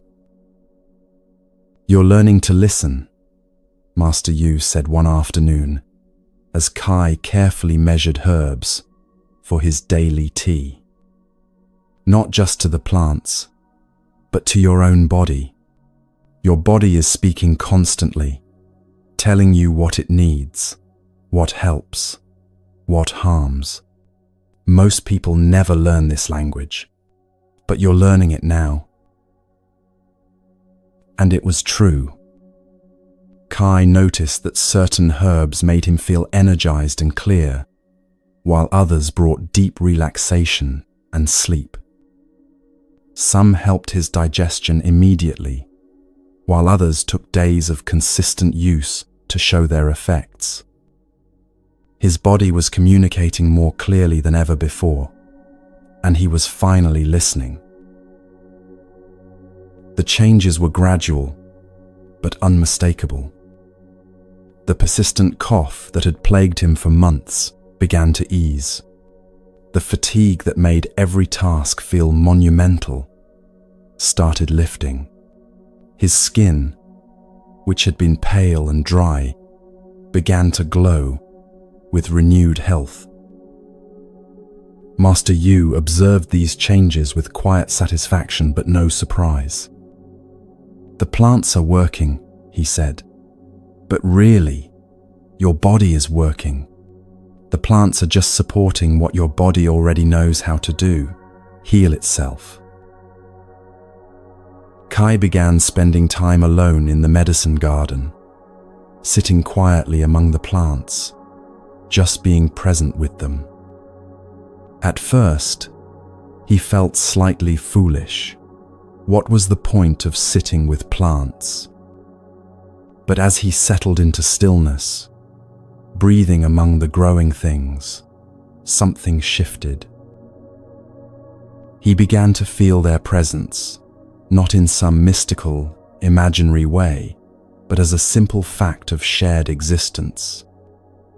They were alive, growing, breathing in their own way, transforming carbon dioxide to oxygen, drawing nutrients from soil, reaching toward light. And he was alive, growing in his own way, breathing their oxygen, eventually consuming some of them for medicine and nourishment, returning his own breath to feed their growth. The separation he'd always assumed between himself and the plant world began to dissolve. These plants were made from the same elements as his body: carbon, hydrogen, oxygen, nitrogen, minerals from the earth. The iron in his blood came from the same source as the iron in the soil that fed these plants. The calcium in his bones was once in rocks, then soil, then plants, now him, and eventually would return to soil again. He wasn't separate from nature, observing it from outside. He was nature, looking at itself, healing itself, remembering itself. One afternoon, sitting beside the valerian plant, Kai understood something fundamental. Healing wasn't about fighting illness or forcing his body back to health through external intervention alone. Healing was about remembering kinship with these plants, with the earth, with the water and air and sun, with the whole living world of which he was an inseparable part. The plants weren't tools to be used. They were allies, companions, fellow participants in the great experiment of life on Earth. When he consumed their medicine, he was receiving gifts freely given by distant relatives who happened to photosynthesize instead of eat, who happened to grow roots instead of walk, but who were family nonetheless. That evening, preparing his daily tea, Kai moved with the same reverence he'd seen in Master Yu from the beginning. He thanked each herb as he added it to the pot, not speaking to some imagined plant spirit, but simply acknowledging the gift of its medicine, the generosity of its existence, the mystery of how dried leaves could help heal a human body. "You understand now," Master Yu said, watching him work. "The medicine isn't just in the plants. It's in the relationship, in the attention, in the gratitude and respect. A person who takes herbs mindlessly, seeing them as mere chemicals, receives some benefit. But a person who takes herbs with awareness, with gratitude, with recognition of kinship, they receive the full medicine, which includes, but transcends, the physical compounds." Kai drank his tea that night with complete presence, feeling it flow through his body, supporting his healing, connecting him to soil and sun and rain, and the patient wisdom of plants who had been offering medicine to humans for thousands of years before he was born, and would continue for thousands of years after he returned to Earth. And in that connection, he found healing deeper than the mere absence of illness. He found belonging, and that belonging was medicine for wounds he hadn't known he carried.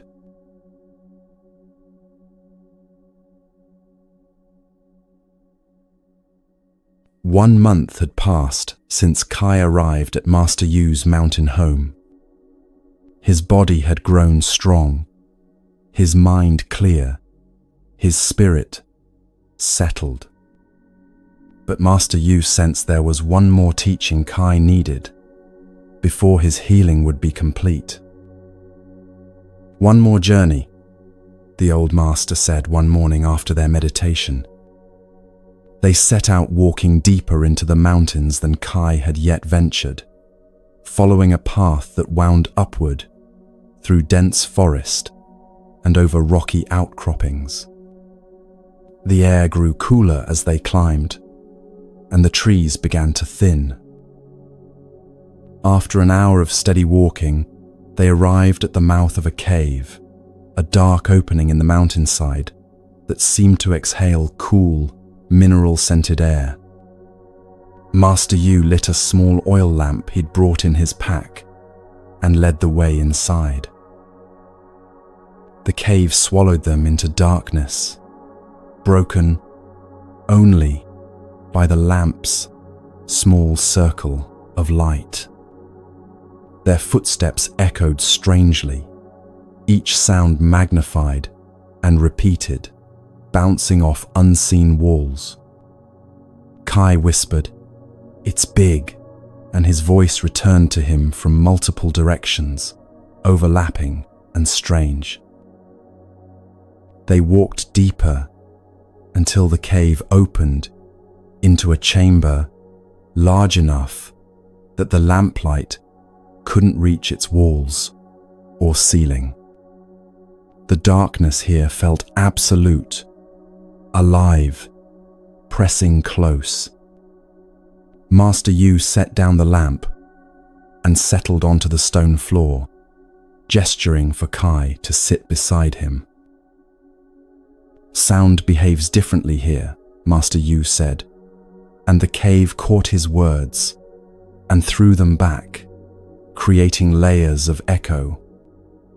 Every whisper becomes thunder. Every silence becomes cathedral. They sat in the darkness, waiting. Kai's eyes strained to see but found nothing, just blackness, so complete it seemed to have texture and weight. His other senses sharpened in compensation. He heard water dripping somewhere distant, each drop a small percussion, echoing through stone chambers. He heard his own breathing, Master Yu's breathing, the rustle of cloth when either of them shifted position. The silence between these small sounds felt enormous, expectant, as if the cave itself was listening. From somewhere in his robes, Master Yu produced something. Kai heard the soft scrape of metal on stone. Then Master Yu struck it, and the world exploded into sound. A singing bowl. Kai had heard them before in temples, but never like this. The tone that erupted from the bowl in the cave's darkness didn't just fill the air, it filled everything. The stone, the darkness, Kai's body, his bones, his skull. The sound was pure, singular, piercing, a note so clear it seemed to cut through reality itself. But immediately, it began to multiply, overtones emerging, like flowers blooming, harmonics dancing above and below the fundamental tone. The cave took the sound and amplified it, reflected it, wove it into something complex and alive. Kai felt the vibration in his chest first, his ribcage resonating with the tone, his heart seeming to beat in rhythm with the sound's pulsing waves. Then in his skull, the bones of his head vibrating sympathetically, creating sensations he'd never experienced. Then everywhere, every cell in his body responding to the sound, trembling with it, becoming part of it. He closed his eyes, though it made no difference in the absolute darkness. And with his eyes closed, something extraordinary happened. The sound became visible. Colors bloomed in the darkness behind his eyelids, deep purples and blues, then golds and whites, swirling and pulsing in patterns that matched the overtones he was hearing. The sound had texture now, shape, dimension. He could see it moving through space, could see the waves radiating outward from the bowl, bouncing off cave walls, interfering with each other to create standing waves of pure vibration. Energy moved through him with the sound, not his energy, but the sound's energy, or perhaps there was no difference. Old tensions vibrated loose and dissolved. Stuck places in his body that he hadn't even known were stuck began to release, opened by the relentless, gentle pressure of vibration. The sound lasted perhaps 30 seconds, though time felt meaningless in the darkness. Gradually, the fundamental tone faded, but the overtones continued, growing softer and softer, higher and higher, until they passed beyond the range of hearing. But they didn't disappear. They transformed into silence. And the silence that followed wasn't empty. It was alive, ringing, saturated with the memory of sound. It was like the silence after lightning, when the air still vibrates with electricity, even though the flash is gone. Kai sat in this living silence, his body still humming with resonance, and understood something he couldn't have understood before. Sound and silence are one. Master Yu's voice came soft through the darkness. They're not opposites. They're two faces of the same truth. The Buddha taught with words for 45 years, but he found truth in wordlessness. Sound arises from silence, returns to silence, and silence is never broken by sound, because silence contains all sound, all vibration, all possibility. Kai felt tears on his cheeks again, though he couldn't have said why. Something in him was breaking open, or perhaps finally healing closed. Master Yu struck the bowl again, and again the cave filled with sound, but this time Kai was ready for it, could meet it with less resistance. He let the vibration move through him completely, allowed himself to become an instrument, played by the sound rather than a solid thing, enduring it. When the tone faded this time, the silence felt even deeper, richer, more textured. Then, Master Yu brought out other instruments. Kai heard them more than saw them in the lamp's dim light. A bell, small and bright, its tone cutting through the darkness like a silver thread. A wooden flute, its sound breathy and hollow, curling through the cave like smoke. Something stringed, maybe a small harp or zither, its notes cascading like water over rocks. A drum, its deep heartbeat throb resonating in Kai's belly and chest. Each instrument created different sensations in Kai's body. The bell's high frequencies seemed to clear his head, bringing sharp alertness. The flute's middle tones opened his chest and throat, made breathing feel easier and deeper.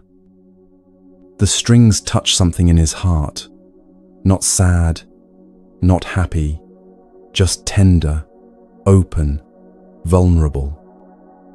The drum grounded him, connected him to earth, to his lower body, to primal rhythms older than thought. Sound is medicine, Master Yu said between instruments. Different tones heal different ailments, reach different parts of the body and spirit. This has been known for thousands of years.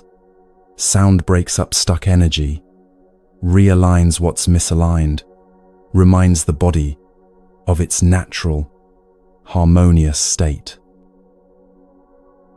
He played the singing bowl again, longer this time, and Kai felt things releasing in his body that he hadn't known were stuck. Old pain in his lower back that had been there so long, he'd stopped noticing it. Tension in his jaw from years of clenching worry. Tightness in his shoulders from carrying burdens, both physical and emotional.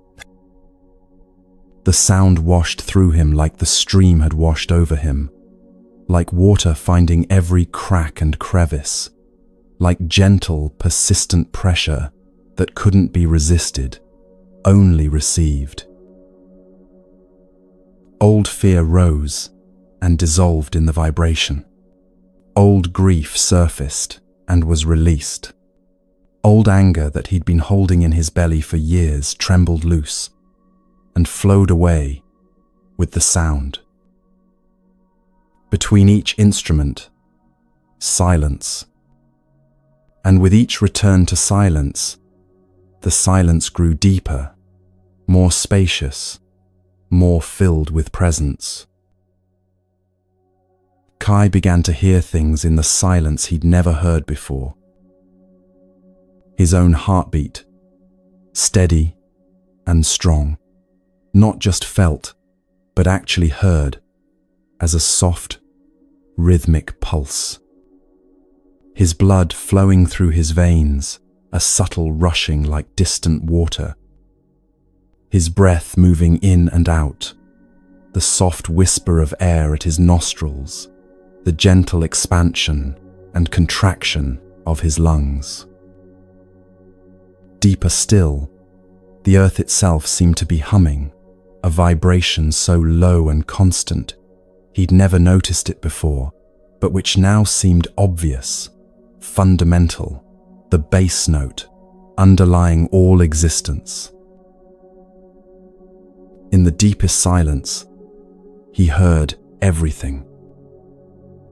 Not as separate sounds, but as one vast symphony of which his heartbeat and the earth's hum and the dripping water and Master Yu's breathing were all movements, all voices in a conversation that had been going on since the beginning and would continue until the end. This silence wasn't the absence of sound. It was the presence of peace, complete, total, absolute peace that made room for all sound without being disturbed by any of it. They sat for a long time in this ringing silence, neither moving nor speaking. Time dissolved. The darkness became friendly, intimate, like being held in the earth's womb. Kai felt safe in a way he'd never felt safe before, not protected from danger, but at peace, regardless of danger, at peace with the fundamental nature of existence itself. Finally, Master Yu stirred and lifted the lamp. "Come," he said quietly. "Carry this silence with you." They walked out of the cave into afternoon sunlight that seemed impossibly bright after the darkness. Kai blinked, momentarily blinded, then his eyes adjusted and the world came into focus. Everything seemed quieter than before, or perhaps Kai was simply more quiet inside, more still, more able to hear subtle sounds he'd always missed. He noticed birdsong, not just as background noise but as distinct voices, each bird singing its own song. He noticed wind moving through different types of trees, each creating its own particular rustle and whisper. He noticed his own footsteps on the path, the small sounds of cloth moving as he walked, Master Yu's steady breathing beside him. All of it was music. All of it was prayer. All of it was the same sound that had filled the cave, just wearing different faces, playing different instruments. Silence isn't the absence of sound, Master Yu said, as they walked. It's the presence of peace. You can carry this peace with you always, even in the noisiest places. The outer world may be loud, but your inner silence can remain undisturbed if you remember what you learned in the cave today. That night, after a simple meal eaten in companionable quiet, Kai sat alone outside the cabin, under stars. He sat in silence, listening to nothing in particular and hearing everything. The night sounds, insects, distant owl, wind in pines, all wove together into a tapestry of sound that arose from silence and returned to silence, moment by moment. And beneath it all, that fundamental peace he'd touched in the cave's darkness, still accessible, still present, always available if he simply stopped and listened. This was a different kind of healing than the others, not healing of body or even mind, but healing of spirit, healing of the deepest part of him that had been wounded by years of noise and distraction, and forgetting to listen to the vast quiet that holds all things. In that silence, in that peace, Kai found himself home.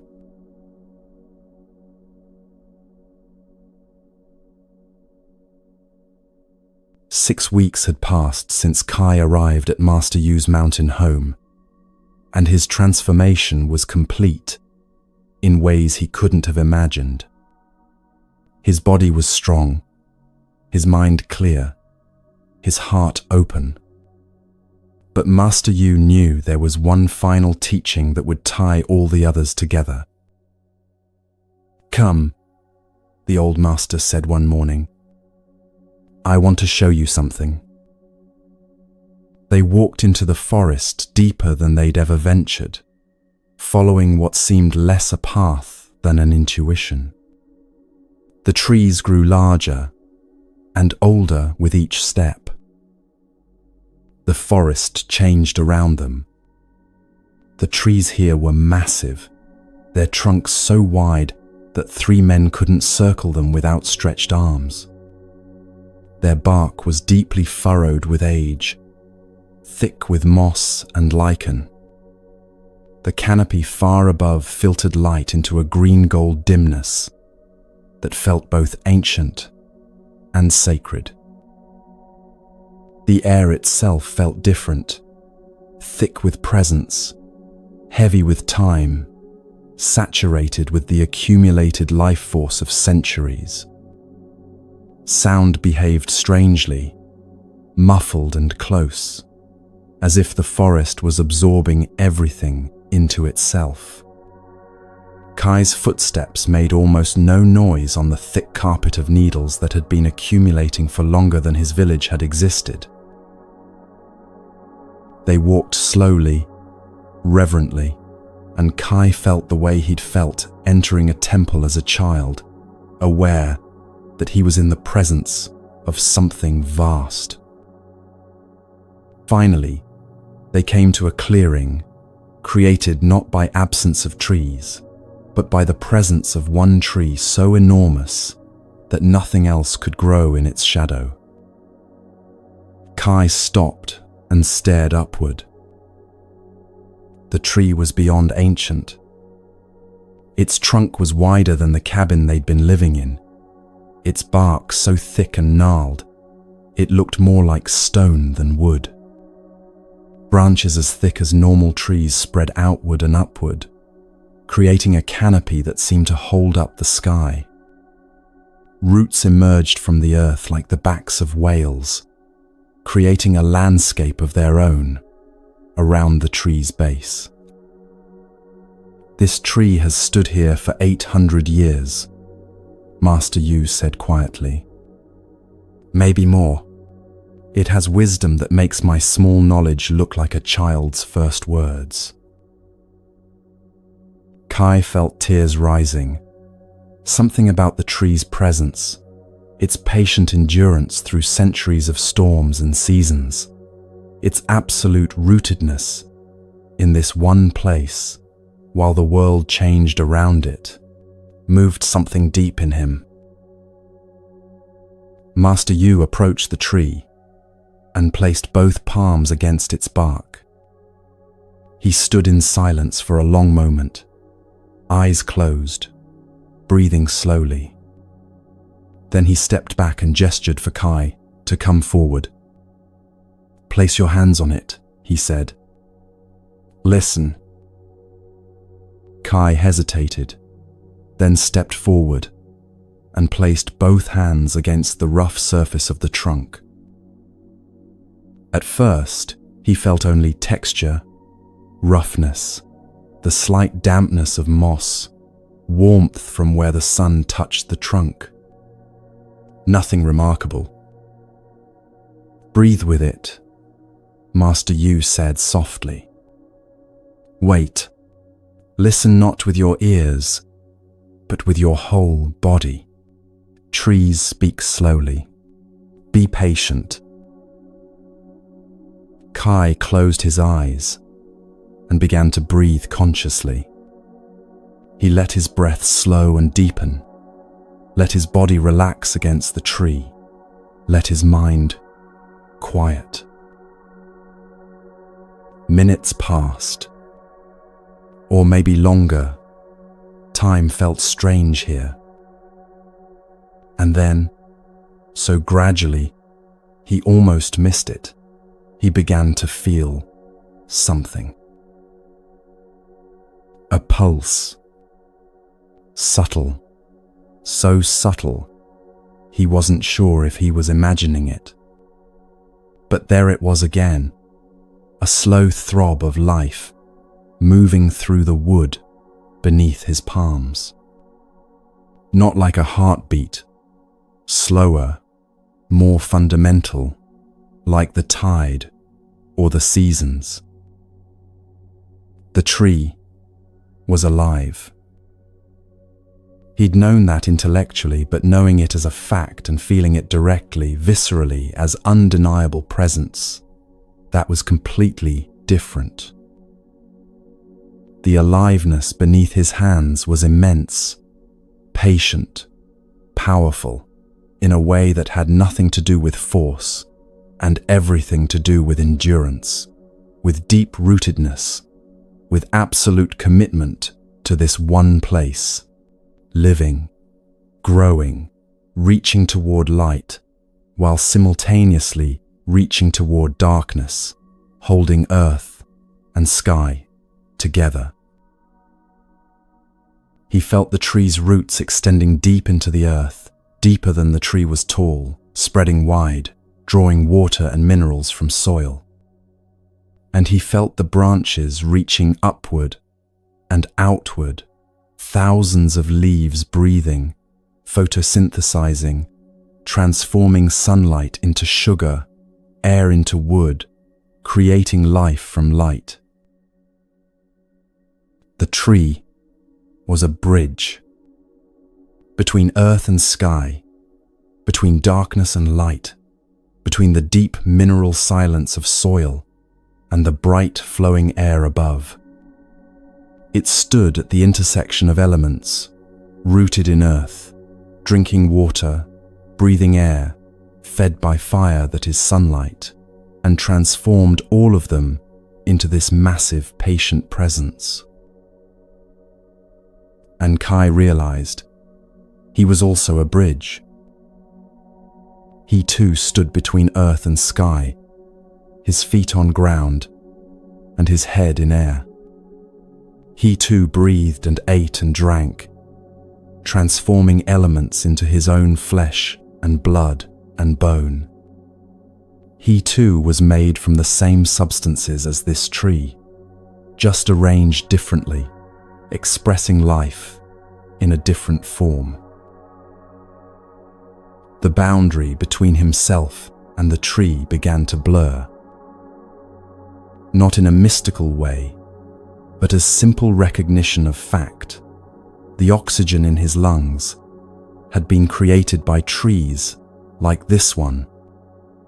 The carbon in his body had been cycling through the living world for billions of years. They were exchanging substance with every breath, literally becoming part of each other moment by moment. The water in his blood came from the same sources as the water in this tree's sap. Rain from clouds, from oceans, from rivers that trees like this one helped create. The minerals in his bones were the same minerals in this tree's wood, drawn from the same earth, part of the same great cycling of elements. He wasn't separate from the tree, from the forest, from the earth. He'd never been separate. Separation was an illusion, a story his mind had told him. Tears flowed freely now. He was crying from relief, from homecoming, from the ending of a loneliness so fundamental he'd carried it all his life without knowing what it was. The loneliness of believing he was separate, isolated, fundamentally alone. But he'd never been alone. He'd always been part of this, part of the tree and the forest and the earth and the great community of living things, all breathing and eating and growing and dying and being reborn. His hands still on the tree's bark, Kai understood without words what belonging meant. Master Yu's voice came soft from behind him. The Buddha found awakening under a tree, not in a temple or palace. He sat beneath the Bodhi tree and awakened to the truth of interbeing, that nothing exists separately, that everything arises in relationship. Kai opened his eyes but kept his hands on the tree. Nature is our first teacher, our truest home, Master Yu continued. We came from this, not metaphorically, but literally. Every element in your body was once in the earth, was once in plants and animals, was once in stars that died billions of years ago. You're not a visitor in nature. You are nature, looking at itself. Kai finally stepped back and turned to look at Master Yu through tear-blurred eyes. My illness came from disconnection, he said slowly. From forgetting this, from believing I was separate and alone. Master Yu nodded. And your healing? Remembering connection, Kai finished. Remembering I belong, that I'm part of this web, not outside it. They sat together at the base of the ancient tree, looking out at the forest that surrounded them. Kai's eyes moved from tree to tree, from ferns to birds to insects to mushrooms, sprouting from fallen logs. Everything was connected. That tree fed from soil that was fed by fallen leaves that were fed by sun. The bird ate insects that ate plants, that ate light, that came from the sun, that came from clouds of gas, that came from previous stars, that exploded and scattered their substance across space. Everything led to everything. Every being depended on every other being. The web was so vast, so intricate, so incomprehensibly complex that the mind couldn't hold it, but the heart could feel it, the body could know it. "We never left nature," Master Yu said quietly. "That's the great forgetting. People think they've left nature behind, that they live apart from it, in their villages and cities. But you can't leave nature. You're breathing it right now. You're eating it with every meal. Your body is nature, not a house you live in, but the very substance of the living earth, walking around, looking through eyes."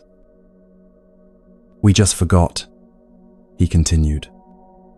"Your healing journey hasn't been about learning something new. It's been about remembering what you always knew, but had forgotten."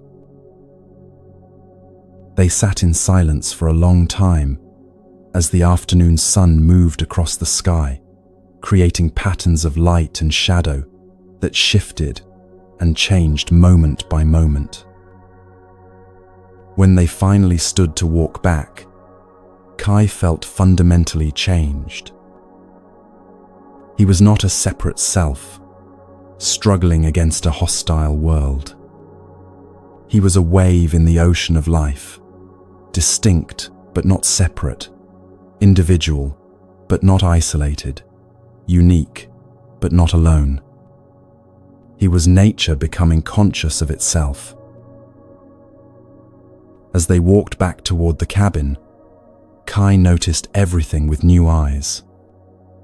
The 8 techniques Master Yu had taught him weren't separate teachings at all. They were all pointing to the same fundamental truth, just approaching it from different angles. Breath connected him to air and all breathing beings. Meditation connected him to the vast awareness that holds all things. Mindful eating connected him to soil and sun and rain. Water taught him flow. Movement reminded him he was embodied. Plants offered their medicine freely, showing him interconnection. Sound and silence taught him that opposites are one, and nature revealed the ultimate truth.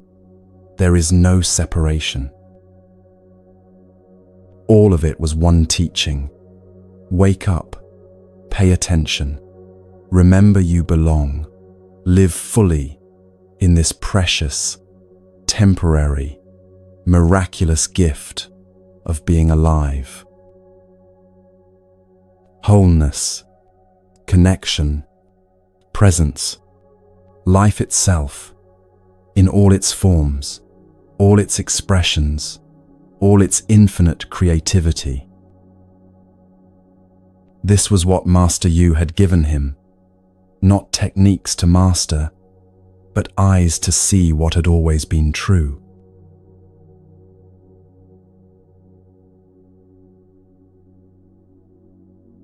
The fire crackled softly in the cabin's small hearth, casting warm light across the simple room where Kai and Master Yu sat facing each other for the last time. Outside, night had settled over the mountains. Inside, silence held them both, the rich, full silence of 2 people who had shared a profound journey together. Kai was leaving in the morning. His body, which had been weak and failing when he arrived 6 weeks ago, was now strong and vital. But the healing went far deeper than physical restoration. He had been transformed, not into someone new, but into who he'd always been, beneath the layers of fear and disconnection. The illness had forced him to stop, to seek, to open himself to teachings he would never have sought otherwise. Master Yu studied Kai's face in the firelight. "You came seeking cure," he said quietly. "You found something else." "I found myself," Kai said. Not the self I thought I was, the separate, struggling self, but the self that's connected to everything. That was never really separate at all. They sat in silence for a long time, comfortable and complete. The fire popped and shifted. Finally, Master Yu spoke again. The techniques I showed you, they're keys. He paused. But you are the door. Kai leaned forward, listening. Healing isn't what I gave you, Master Yu continued. I only reminded you of what you already knew, what you'd forgotten, what was always within you, waiting to be remembered. He shifted by the fire. The techniques are useful, paths that others have walked before, but they work because you brought yourself to them fully, because you were ready to remember. Kai felt tears rising. These weeks had opened something in him that wept easily now, not from sadness, but from the recognition of truth. The real teacher was never me, Master Yu said. It was your breath, your body, the water, the trees, the silence, your own direct experience of being alive. The fire crackled, filling the pause. When you leave here tomorrow, you're not leaving the teachings behind, Master Yu said. You're carrying them with you because they were never outside you to begin with. Master Yu poured tea for both of them. They drank in silence, savoring the simple act. After a while, Master Yu set down his cup. When you return home, people will ask what I taught you, he said. What will you say? Kai considered this carefully. I'll tell them to breathe, he said slowly. To actually feel their breath, to be present for it. He paused. I'll tell them to be still sometimes, to sit and watch their minds without being swept away by every thought. I'll tell them to notice what they're eating, to taste their food, to remember that every meal connects them to soil and sun and rain. His voice grew stronger. I'll tell them to learn from water, to be flexible, to flow around obstacles. I'll tell them to move their bodies with awareness, to remember that movement is medicine and prayer. The teachings flowed through him naturally. I'll tell them about plants and their generous medicine, about sound and silence being one thing, about touching trees and remembering they were never separate from nature. He stopped and said simply, I'll tell them to remember they're alive, and that being alive is enough. Master Yu nodded slowly. Good, he said. But remember this too. He shifted forward, his face serious. The Buddha's last words were these: all things pass away. Work out your own salvation with diligence. He let this settle. Not my salvation, Kai. Your own. Each person's own. When you teach these techniques to others, and I hope you will, remember that you're inviting them to their own direct experience, their own discovery. Master Yu's eyes held his. Every person must walk their own path. What worked for you might work differently for them. Trust their process, just as I trusted yours. Kai absorbed this, understanding the responsibility of carrying these teachings back to his village. And remember this most important thing, Master Yu continued, his voice dropping to almost a whisper. Suffering ends not when we escape life or achieve some perfect state. Suffering ends when we stop fighting life, stop fighting ourselves, stop resisting what is. The 8 techniques aren't about escaping your humanity, he said. They're about embracing it fully, the pain and the joy, the health and the sickness, all of it. When you stop fighting, when you open to what is, when you remember you're part of something vast and connected, then suffering transforms.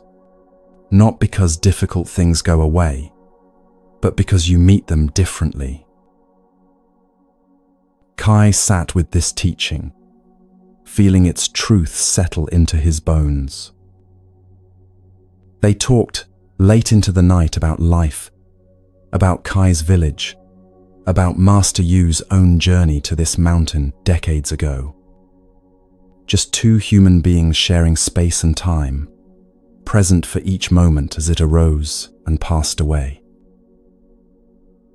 When they finally rose to sleep, both knew tomorrow would bring parting. The night was complete as it was. Morning came soft and golden. Kai packed his small bag, the same one he'd arrived with, but somehow it felt lighter now, despite carrying the herbs Master Yu had insisted he take for the journey home. Master Yu stood at the cabin door, the morning light catching his white hair and beard. They faced each other, and for a long moment, neither spoke. Then they embraced, a long, full embrace that said everything words couldn't. Gratitude, love, respect, blessing, goodbye, and not goodbye, all woven together. When they stepped apart, Kai picked up his bag and walked to the edge of the clearing. He turned back once to look at Master Yu still standing in the doorway, hand raised in blessing, not a wave goodbye, but a gesture of benediction, of trust. Kai raised his own hand in response, then turned and began walking down the mountain path. With each step, the cabin behind him grew smaller until the trees swallowed it completely and it disappeared. But Kai carried the proof in his healthy body, his clear mind, his open heart. He was alone now, but not lonely. The solitude felt different, not isolation, but peaceful independence. He was alone the way a tree is alone, or a mountain, distinct and individual, but never truly separate from the vast web that holds all things.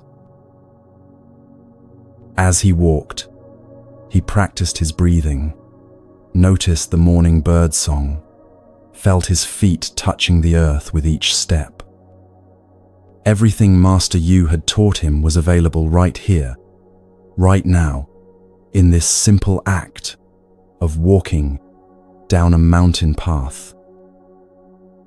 He was carrying the teachings home, yes, but more than that, he was becoming them, embodying them, living them with each breath and step. And soon he would share them with others who were ready to remember, who were ready to wake up to the gift of being alive.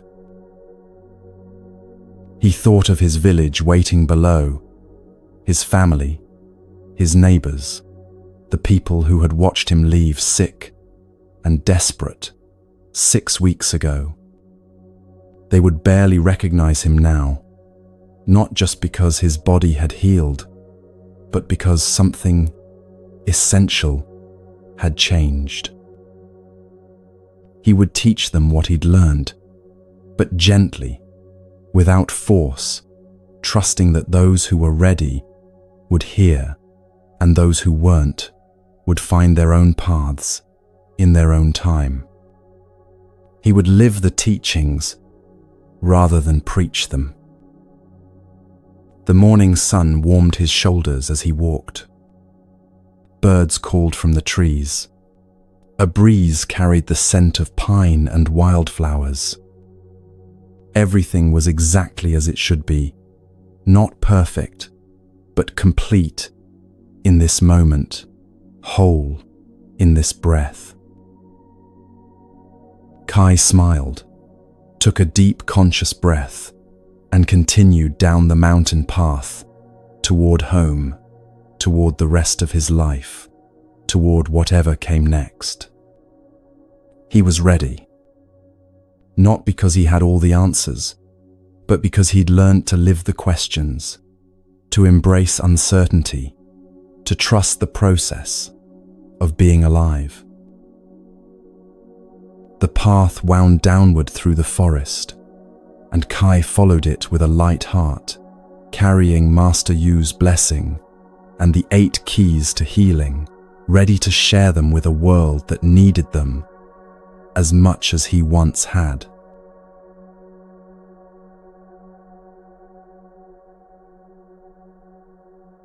Kai walked back through the mountains, retracing the path he'd climbed 6 weeks ago.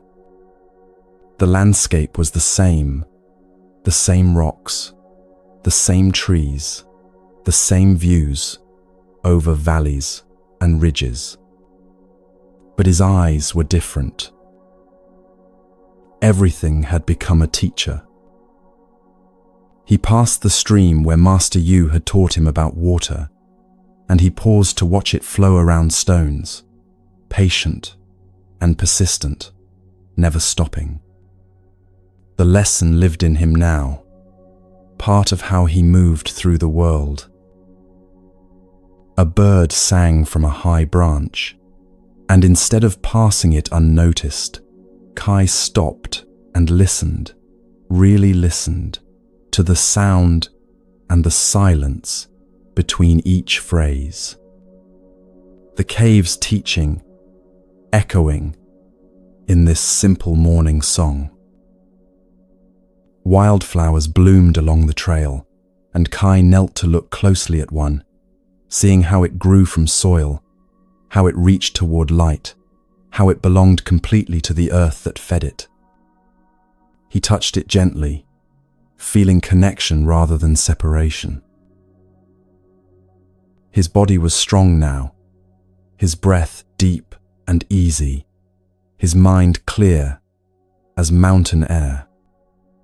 The journey that had nearly killed him on the way up felt effortless now, not because the path was easier, but because he was different. He flowed like water, moved with awareness, rested when his body asked for rest, ate when hungry, drank when thirsty, listened to the simple wisdom of being alive. After 3 days of walking, he reached the boundaries of his village. Familiar sights emerged: the bend in the river where children played, the old pine tree that marked the edge of cultivated fields, the smell of cook fires, and the sound of voices he'd known all his life. He was home. His mother saw him first. She'd been working in the garden and looked up at the sound of footsteps on the path. Her face went through shock, disbelief, recognition, then joy so pure it broke open into tears. "Kai!"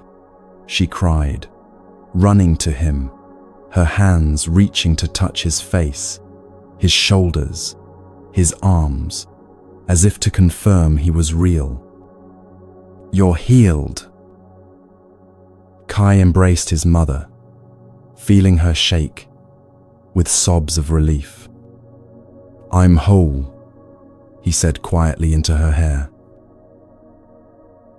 Word spread quickly through the village.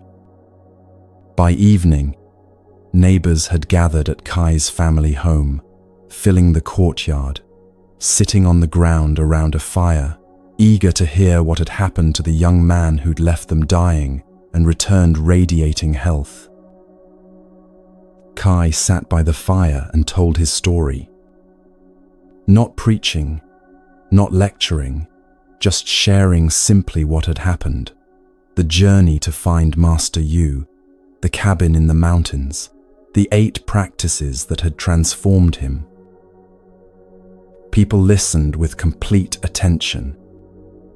When he spoke of breathing consciously, of meditation, of eating with awareness, they leaned forward, hungry for something they couldn't name but recognized.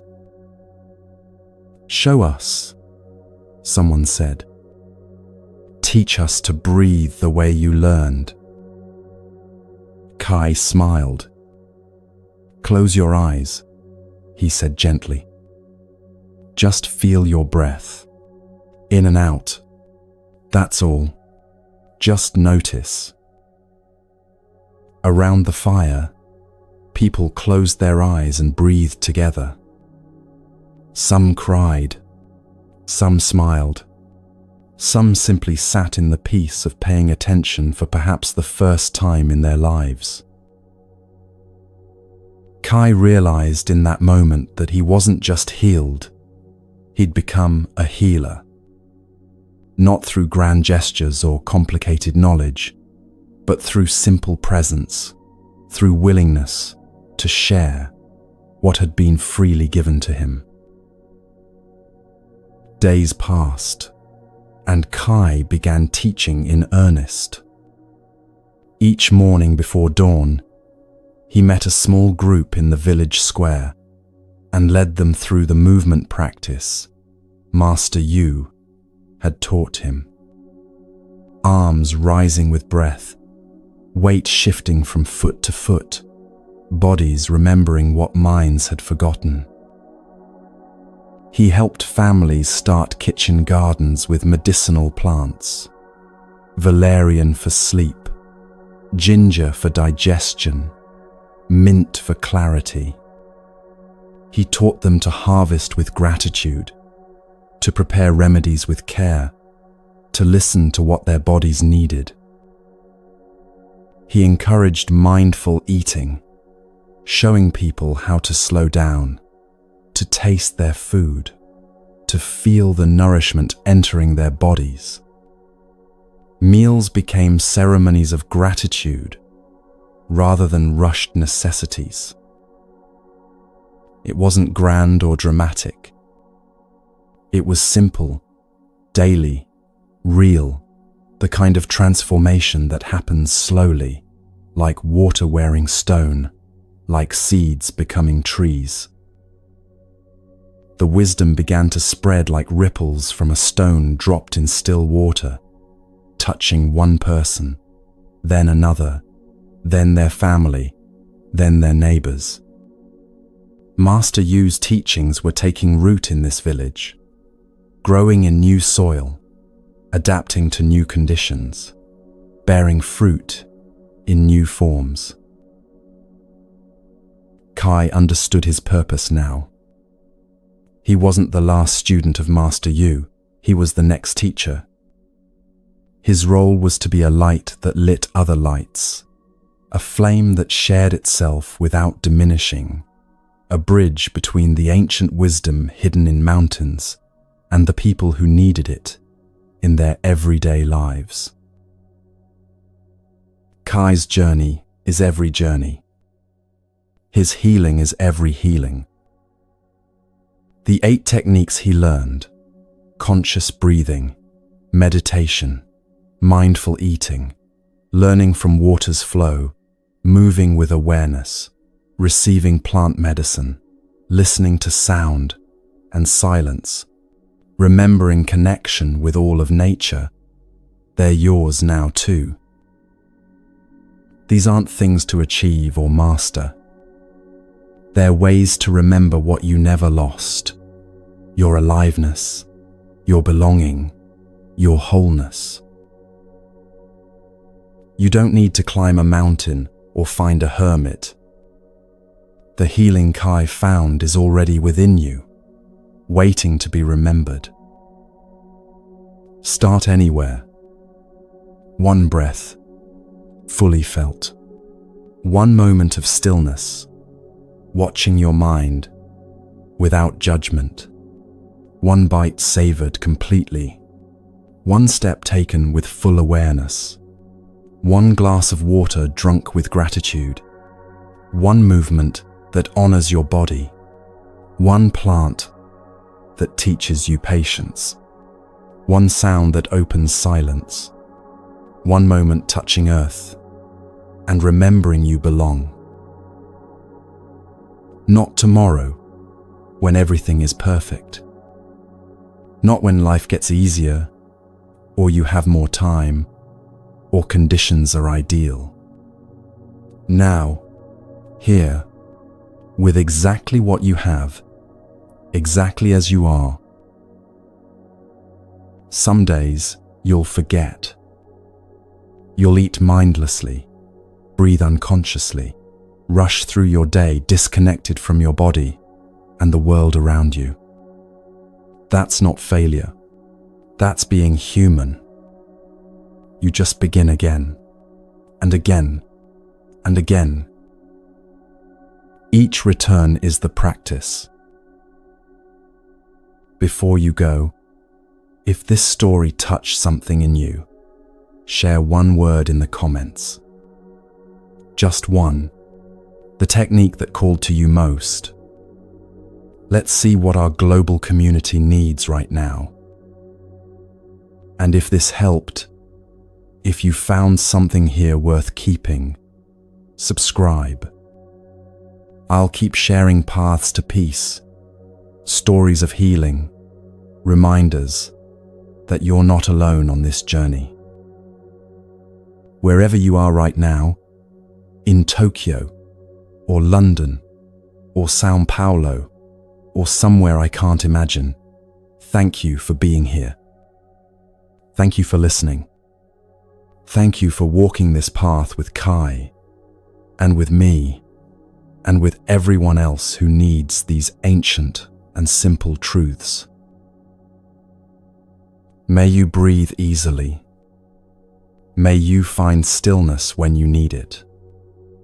May you move with grace and eat with gratitude, and remember, always, that you were never broken. You were always whole. These 8 keys will be here whenever you need them. This story, this sanctuary, always waiting. Until next time, peaceful friend, breathe easy,